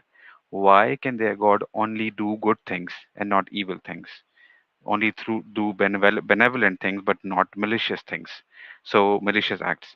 So if you believe that God is good, then I'm sorry, you cannot use contingency argument or the argument that you're using, because You have in that limited way your you're God, limiting. basically. Yeah, exactly. you're applying an arbitrary limit on your God. And why is that arbitrary limit on your God? Where does that come from? And that makes your God contingent. So that is an argument. That is how they refute their own argument. They refute their own conception of God using their own arguments. Yeah, I think this is called unwillingly, involuntarily shooting in on your foot, basically, right? Exactly. Exactly. Well, Because yeah. What I would say is if ignoring everything that I've already said now to knock these things down, what I would say is that a better definition that would fit this kind of simple thing or non-specific thing would be a bundle of energy, right? Yeah. Yeah, you may still think that is specific. This is why I reject the specific versus non-specific. I just don't understand it. I don't think it makes a lot of sense in the beginning, because everything will. How do you measure it? How do you measure the specificness or the lack of specificness or the particulars? So, I just don't get it. Right? It's not very clean cut. But whatever the case, vaguely I can try and understand it. And look, what fits a better conception of let's say if you have to think of a first cause, of it being a very specific, non-specific thing, is this kind of non-specific energy that can do all possible, like a spatio-temporal realm that can allow for all possibilities, right? Now With God, yes, make it beyond time and space. That would be better. maybe so. I mean, I don't know how to visualize that, but let's go for that. I think if you want to be really philosophically honest about it, all you can do is for the stage one of contingency to say there is this necessary existence, basically, Yes. or existent, right? And Yeah. you can't have any attributes associated with that, basically. Exactly. If you are at Any that point, arbitrary, you cannot apply any arbitrary limits onto yeah, them. and then your assessment is the best and the honest assessment, and that's about it. You can't Yes. go beyond that at all, basically. Yeah, I agree with that. That sounds plausible. I mean, what would happen here is that it would mean that the contingency argument leads us to this kind of surprising result of what we can't even visualize what this thing is. Exactly. Yeah, and that'll be honest, and then we may say maybe further developments of knowledge will help us understand it, right? Because then when they want to shoehorn the God in, because God does seem like a very particular being. The Christian God has got a very particular personality. The Islamic God has a very particular personality. He's all benevolent instead of all evil, like Kylie said. And these are particulars. It could have been different. It could have been that the Islamic God was all evil, but instead he's all benevolent. What sounds even more even better as a candidate for this non-specific thing is just this, this, well, Kylie said, timeless, spaceless kind of energy, maybe, or thing. But even if you put it in time and space, right? You can imagine this kind of cesspool that allows for all logically possible universes to arise. This kind of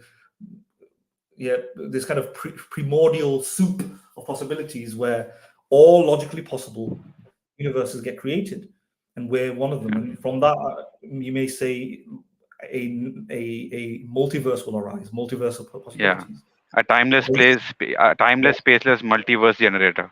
Yeah, something like that. Right. Is that specific? Even that has particulars, but it's better as a candidate, better than this God, if not almost equal. But I would say it's better in the sense that it's not defined through its goodness. There's no goodness or badness to it. It is way less specific. It's way less specific, and it's not contingent on anything, basically. Exactly. As long as I would say, random it's not generator. contingent. It's just a random generator. It's just truly random. The only truly random thing that can exist, and it's timeless. It's spaceless, and it's the It's not ultimate bound base by reality. any attributes. It's not bound by anything. It's just a creator. It's just a random creator. That's about it. Exactly. And No not creator consciousness. as No theistic, consciousness. No good or evil. No sense of good or evil. No these human anthropomorphic, right? attributes. None of these human sort of attributes attached to it. Did I say anthropomorphic? Yeah, anthropomorphic. I don't know. I tried to say it, but anthropomorphic. I always mess it up. So basically. anthropomorphic. Yeah, Yeah. anthropomorphic attributes. Right. Right. Yeah, anthropomorph. Yeah, I was going to say animorphs. Have you read the book? Animorphs. All right. I think we are almost towards the end. Let's Yeah, see. so let's just end it. Yeah. What we'll do is shall we make the link public, or shall we just close it and then Make it I don't what do know. you public guys if think? anybody wants to come on then. Yeah. Okay, I'll make the link Make it public. We public. still have Yeah. probably a few more minutes into the Yeah. video. If anybody wants to join, then please do But join. just to reiterate what you guys said and what we just said now, just for everybody to hear, I mean, these guys want to appeal to a first cause that's not bound by anything. It's just, and that's how they get to a God. They think if it's constrained, then it's specific. So let's make it more unconstrained. And then naturally, what they think evolves from that is omnipotence. Because if it's finite in power, then it's constrained. So you just keep making it less finite until you get to infinity, and then you get infinite power. And similarly, you do that with all other attributes, and eventually you get to infinitely powerful, infinitely knowledgeable. For some reason, I don't know why knowledge is necessary, but infinitely knowledgeable, and then infinitely, then arbitrarily they kind of shoehorn goodness, infinitely good, Whereas what we're doing is let's follow that roadmap of thinking. Let's follow that method. Okay, it has to be unbounded.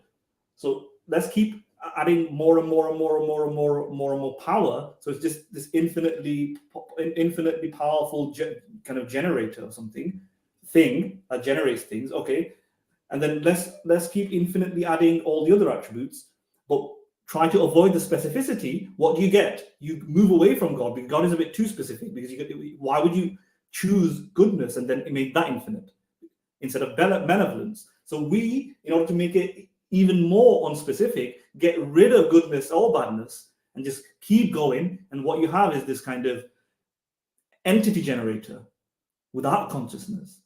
Very unspecific. There's no good or bad, as Kylie said. There's no justice or mercy. There's no God wants to torture shaitan or whatever he wants to, there's no specific missions. It's just a super possibilities. And from this super possibilities, all possible universes arise, and one of them being ours.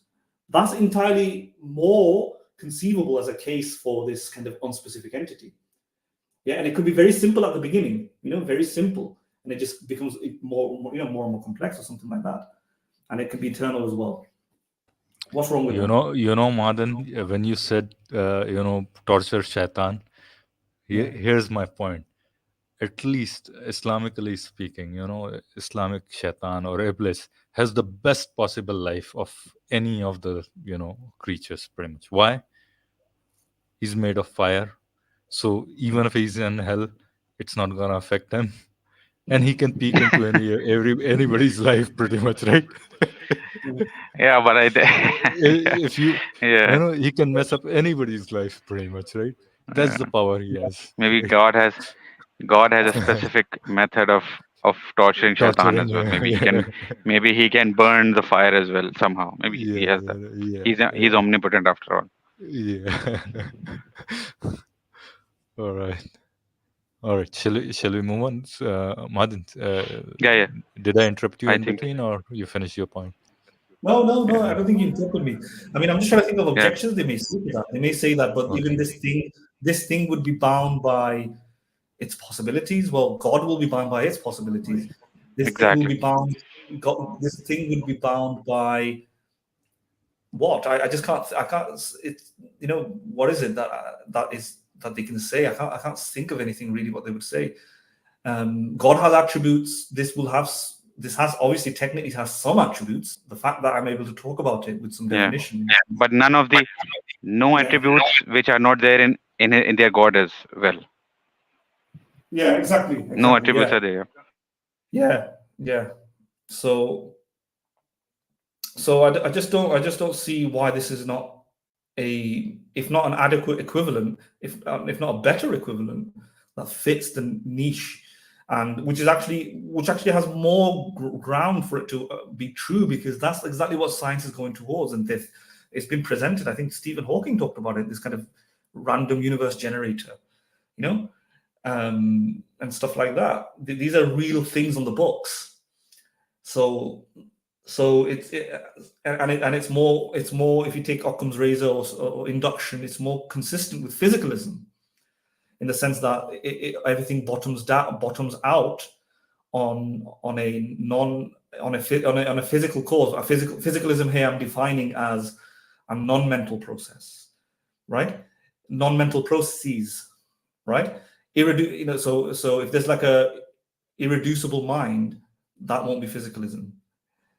On the physicalism, everything bottoms down to non-mental processes. This could mean immaterial stuff. It could be material stuff. Physicalism, the definition of physicalism has changed to include non-material things, as long as it's not mental processes, like an irreducible mind. And if that's the case, again, it's consistent with physicalism and consistent with everything that we are on the furthest knowledge that we have of our cosmological sciences, and it's actually been proposed as a proper hypothesis. So I see much more merit for this sort of idea than the God idea.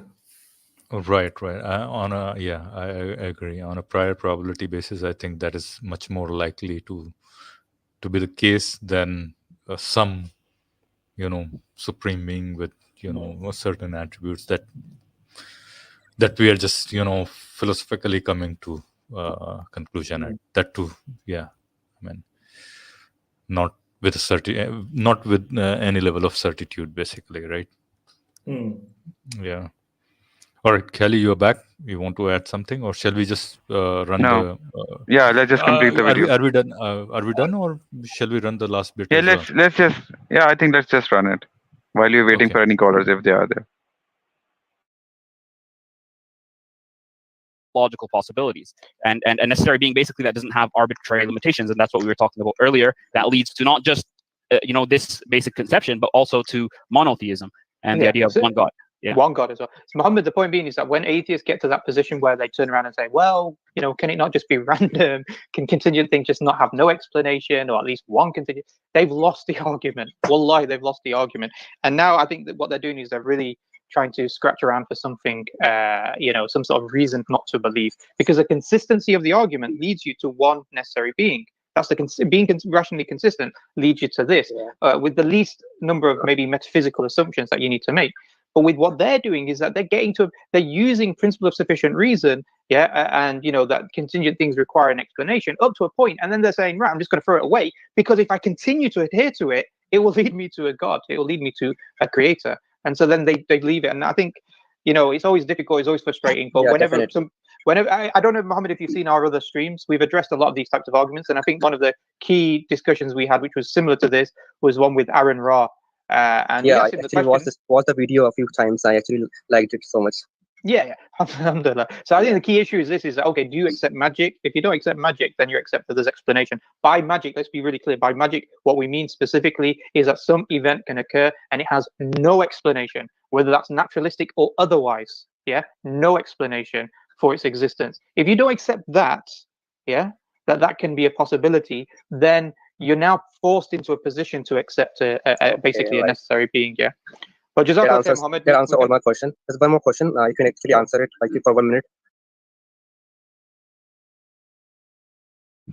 So yeah, at the end as well, I think it's very obvious that he tried to put it on the non-believers or the non-theists, that they just say that it's random because they don't want to believe in God. No, actually, you are stopping right at God, because you don't want to believe that no, there can be no God.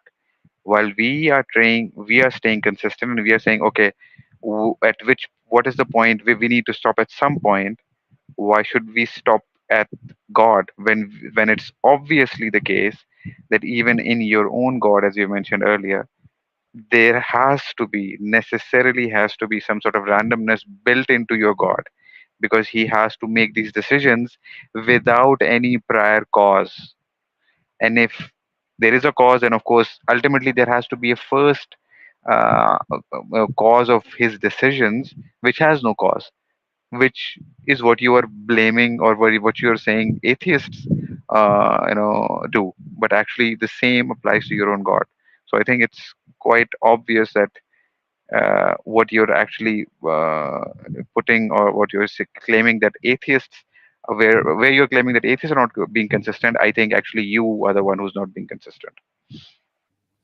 Yeah. I'm just sorry, Mahadin. I'm just wondering, could this randomness on part of this infinite being basically be circumvented? Is there a possibility to circumvent it somehow? Basically, Yeah, I don't know. it's No, necessary. I don't see it. To No, say, but say but I'm just saying, but no, no. basically by thinking that. Sorry, go ahead. When you say Mahadev, when you say necessary, so it's just like a brute. What do you call it? A brute contingency. So it would still be something. Uh, I mean, whatever it is, if it's specific, if it is something specific and uncaused, you could say that's necessary, but it would still be random, right? I would call it random because it is just the way it is without any cause, when without any prior cause. yeah. So this is exactly what I was talking about throughout this entire stream. Our language, we have too many different versions of necessary, too many different versions of contingency. It's getting muddled, right? What I mean by so God has a choice. Either that choice is on the modal logic necessary, or on the modal logic contingent, right? In the sense that it either has no explanation. Sorry, it either has an explanation outside of itself, following the PSR, or it has an explanation. Sorry, following the PSR, it either has an explanation outside of itself or within itself, right? And if you think about it like that, so either God's choices have an explanation within itself, and therefore it's necessary. So this is on a modal necessity. Or When you sorry? no, when you say that he has some reason within himself, there's a limit. You can go, deeper into God, right? You cannot say, okay, so there's a reason within God, and okay, so what is that reason? And you're going to say, okay, there is a reason. Let's say you find that reason in God. So what would be the reason of that I reason? think it comes as a Khali. What I'm thinking is the way that somebody could circumvent that, and this is just a thought. Maybe I'm wrong about it. It's that necessity is a brute fact within the infinite wisdom of the God. Basically, could someone say that? Basically, Yeah, they could say that, but that would apply similarly. I mean, that and is the exactly could be applied to the random generator, right? We could Yeah. say that, okay, that is the yeah, exact same thing I that we agree. could I argue agree. I mean, in that other both of thing. you. So it's the same. So for both of you, the distinctions that I made will be very useful here. What Kylie you're trying to say is that attribute could have been different in a different world, right? Is that correct? No, not necessarily. So what are you What saying? I'm saying is that he, whatever decision he's making, it has ultimately, there has to be an uncaused cause, or uncaused decision, or uncaused reason for that decision. That there's a chain, no, if there's a you chain of can't say reasons. uncaused reason. You can't say Why? uncaused reason, right? Because Why? unreasonable reason you can say, right? I mean, What do you you mean by can't that? reason beyond that. I mean, you can't So have that's a what I'm reason saying. for that There's reason, no reason basically. beyond that. There is no reason Yeah, beyond yeah, that reason, yeah, right? yeah, So that's yeah, what I'm saying. So yeah. if there's no I'm reason saying behind that reason, I'm just honing that yeah, terminology, because then, exactly. yeah. But I So, agree. I mean, suppose God has a choice between A and B, right? It could very well be that the reason that God chooses A over B is because it's necessary, right? Or it could be that there's no reason why God chose between A and B, because Yeah. he's opposed, right? No. That's what you kind of mean, right? Yeah. So And what I'm reason, saying, yeah. what I'm If saying is, you, even if you say that there's a yeah. reason behind it, I'm gonna ask, okay, so what is that reason? So is that reason, whatever that reason is, is there a reason behind it, or that is that you cannot go beyond that reason? If you say, okay, Yeah, no, we cannot go beyond that reason, yeah, so necessary. So in this case, if you're talking about modal necessity, this is why I don't think modal necessity even applies here. But hmm. if you're trying to think of the idea that this is necessary, factually necessary, I think we're talking about through factual necessity, that it was strictly deterministic. That's kind of the way we're thinking about it. It's truly indeterministic, yes, random. Yeah. So either is indeterministic or deterministic, right? And Exactly, you could say that. if God chooses A Indeterministic. over, yeah, if God chooses A over B because of a deterministic reason, right, then it's Yeah, necessary in the deterministic sense. And you may say that's yeah, factually necessary. You may say it's factually mhm, necessary, right? right. That God chose A over B. Now, if God chooses A over B, why was God disposed to choose A over B? Well, the answer to that would be because that's it. That's the end. It bottoms out that way. Necessary. This sort of factual necessity doesn't need an explanation. Just like entropy was the case. You could. It's not a brute contingent fact. It's a brute fact, right? It's just a brute necessary fact, right? And these don't require any further explanations. That's the So whole when point. you say, when you're using the word necessary now, you are meaning modal necessity, meaning that it would be the exact same way in every possible universe, right? No, no, no, I'm not talking. I'm talking about factual necessity. Okay, so you're talking about factual necessity, which could be Mm. different in other universes, in other possible Yes, universes, right? yes, yes, Okay, so yeah, yes. in that case, yeah. So for me, what I'm saying is, it doesn't matter whether it's a modal necessity or a factual necessity. Yeah, What I'm saying is, yeah. you're getting me, right? I agree. I kind of agree with that. But the thing Yeah, is, it's if God through factual necessity has to cause A over B, if we're prepared to accept through factual necessity, entropy must cause X, Y, Z, and that's just it, then we need to be prepared to accept that God can just cause B, and that's just it. They're both coherent factual necessity models, right? The objection that I would make is that it's no better than the one that I'm giving with exactly, yeah, that's the exactly. objection that I Totally make. agree. I wouldn't be objecting the one way you're objecting, which is to say that if it's necessary, then it will still must have it still must have an explanation. I'm not saying that. No, I'm saying yeah, no. yeah, But even when I'm saying that, what I'm trying to explain to them, or what I'm trying to elaborate is that you cannot evade, or you cannot run away from the true, I would say, the random generator or the brute fact, or either necessitated. You will end up with some sort of necessity. yeah, yeah. That's what I'm I trying to think say. I think we are having a clash Even of definitions here. Basically, exactly. So what I'm saying is, you would end up with what some sort of What necessity, Kelly's brute either fact is the within God or randomness, without. Yeah, exactly, right? exactly. I think, So with yeah, either within God or without God. And what I'm right. saying is that our model, which is without God, Yeah, does yeah. not, which That's has all the same. You would end up with everything that you fine. would end up Yeah, with your God, with your God theory as I well. think what yeah, Kelly yeah. is questioning is why is that a brute fact? Basically, it's just a Yeah, brute yeah. fact, and So, nothing so about let it. me put it. Basically, Let me put it exactly how I think of it. I think we're in agreement now. What I'm trying to say is that you have one model without God and you have one model with God. In both models, it could either be random or it can be necessary. Right? Simple as that. Yeah, And exactly. and Simple. and they apply to both. If Sharif has a problem with the randomness problem of the non-God model, then you could also say, wait, there's a randomness problem with the God model. If he tries to rescue the God model by saying, no, it's necessary, but he can say, well, on the non-God model, it's necessary. You could just, Exactly. they're exactly parallel and mirror exactly. reflection. I think, yeah, W- they're Whatever unintelligible assumption, from. Yeah, yeah, whatever assumption you can apply to God, we can apply to that. Our random random generator generator. as well, or Right, whatever necessary right, generator Yeah. right. in the other case. Yeah, exactly. Yeah. Yeah.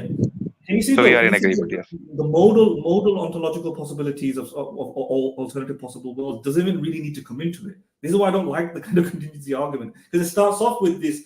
It starts off with the language of what of modal logic, and then it doesn't even need it in the end. Like it's useless. I don't, it's, right, Right, Yeah. right. Yeah. right. But that is a favorite argument from of the modern Mostly the Muslim Muslims apologists, Muslims basically. Yeah, Muslim yeah, apologists. And yeah, Christians yeah. love the Kalam. Christians love the Kalam, of course, because of William Lane Craig. Yeah, But yeah, but they all, and yeah. I've also listened. I mean, I don't know why, but both Muslims and Christians love the ontological argument as well for some reason. for some very strange reason, and I'm not sure why.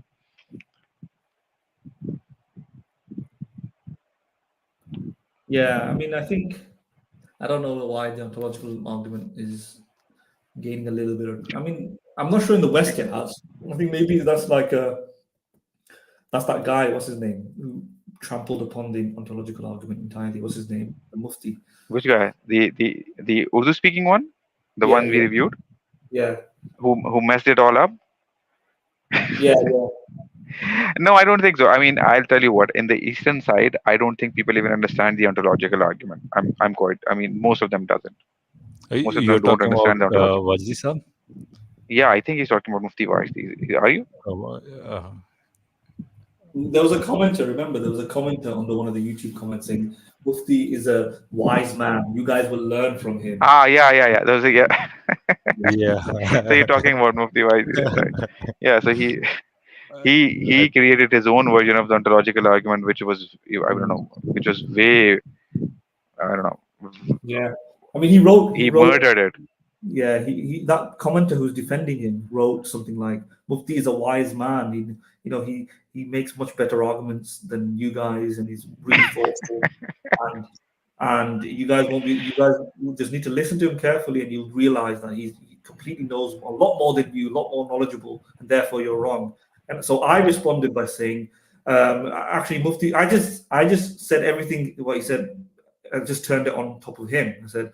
Mufti's not a wise man. I know more than him. I actually studied philosophy. He doesn't quote anything in philosophy. He doesn't know the literature. I just said that. And he responded to me, goes, "Oh, you're committing the fallacy of authority. You're committing this, you're not making an argument. You're not showing he's wrong." And I just slapped my See, face and wait a minute, didn't you just do that? So all I did was mirror him. That's all I did. He said, Mufti's great. And I said, I'm great. That's all I did. But when I did it, he said, oh, you've not, that's a fallacious argument, saying you're great instead of substantiating it. And I said to him, weirdo, I literally did a video, yeah, explaining the Mufti's arguments being wrong. We do videos explaining. We never actually ever said, whenever we do a review, we never say, I know philosophy, he's wrong. We explain it. Nowhere in this conversation we've ever, in any video, we've never said that. We never stood on credentials, expertise, and or authority.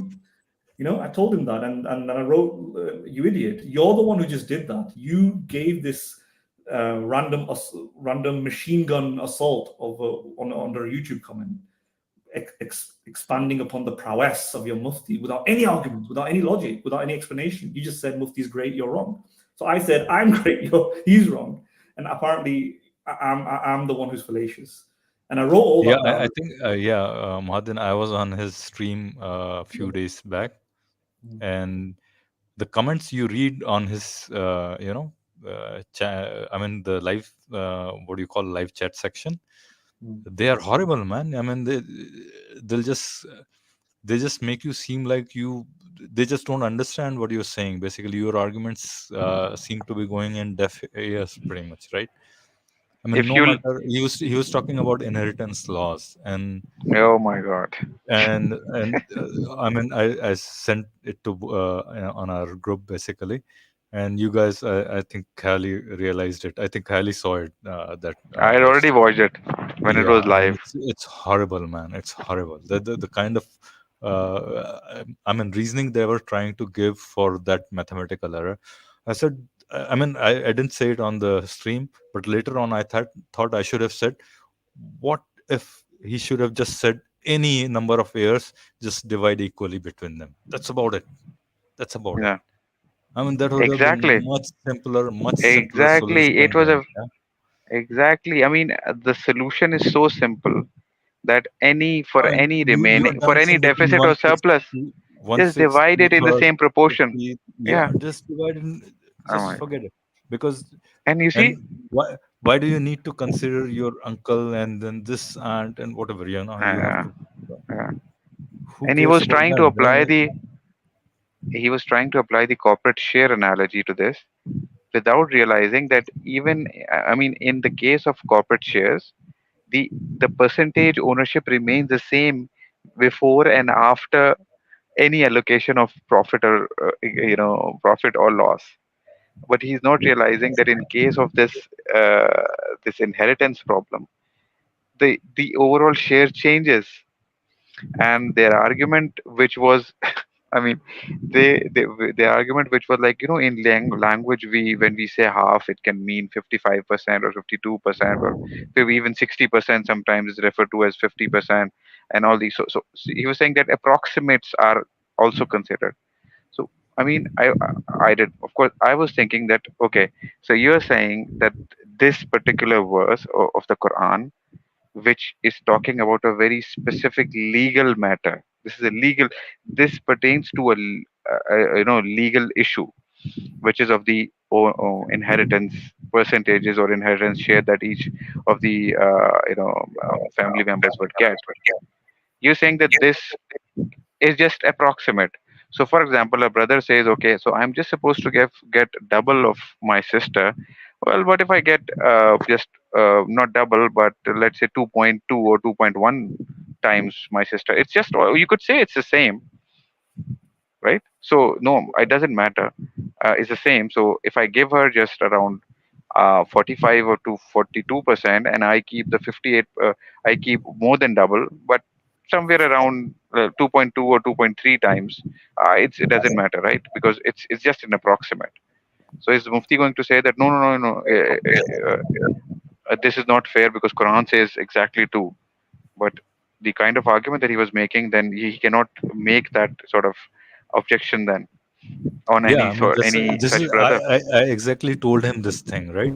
That this is a legal ruling. Basically, you are comparing Exactly. and this the other host on their channel, Asim Iftikhar. Basically, I shouldn't take names. Maybe I should. Yeah. But basically, we are taking names, so it's okay.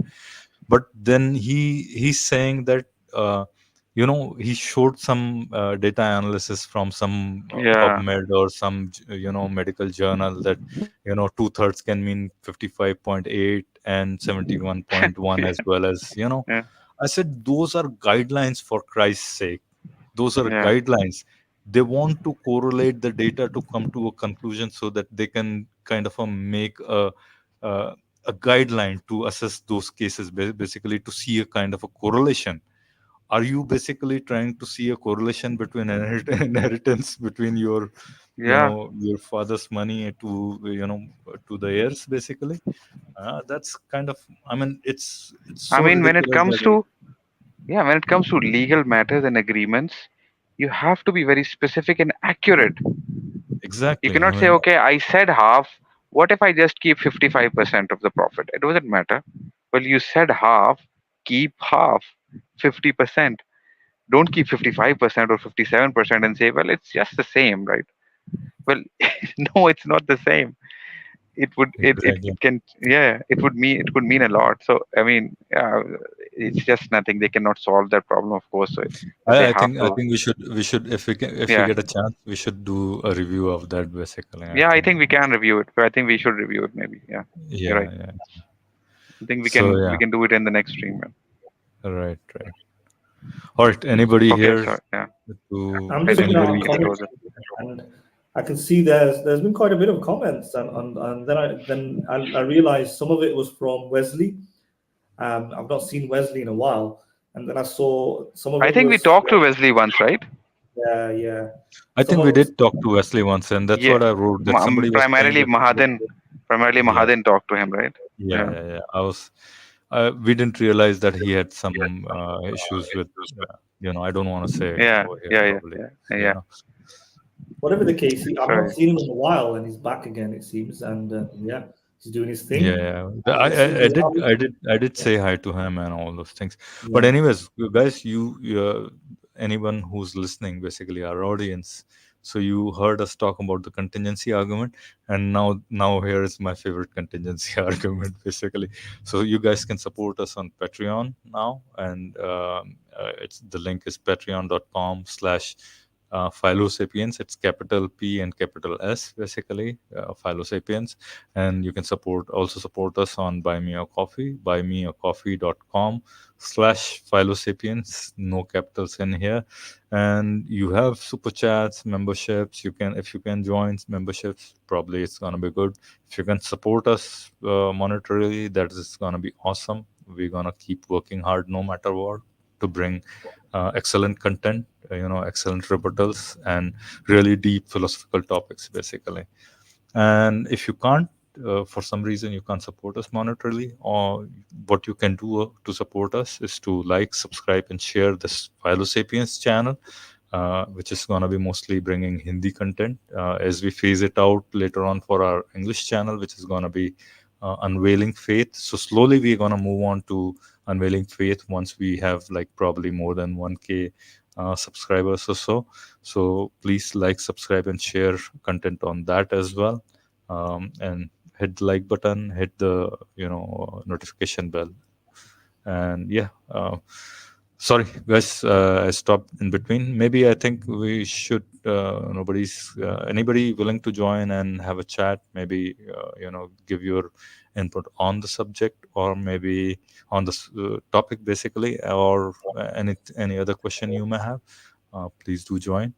Otherwise, we're gonna close the stream in probably a minute or two. All right, guys. Anything you want to add in terms of today's topic? I think we covered it well. I think contingency is such a huge, topic. I think we can cover Kalam Cosmological Argument. It's still gonna fall in that contingency argument, broader umbrella term of contingency argument, right? So yeah, I think No, cosmological argument, I think. Yeah. Cosmological argument. Yeah, sorry. So both contingency and the Kalam are cosmological arguments. Yes. Yes, that's right. Right. Has anybody wanted to come on? No, I don't think so. So probably we should just finish the stream over here. I just think it's short and sweet. 2 hours. Have our famous fan. Our famous fan. I don't think so. I don't think he's gonna join. I'm leaving it. I'm leaving it. But my question is, has he not knocked on the door today? I don't think so. I think he realized that I was fuming the other day, right? Anyways, I think we should end the stream. Right? Yeah. Okay. All right, everybody. Thanks for listening us, and wait for the next stream. That's gonna be soon enough. Probably it's mostly gonna be in Hindi and Urdu, as Kelly and I are thinking about it, and probably we're gonna rebut the inheritance laws by Mufti Wajidi and Asim Iftikhar Sahab. So let's see. I mean, we're thinking about it, but if that happens, probably you'll get the notification. And that's why I'm saying that you have to press that notification bell.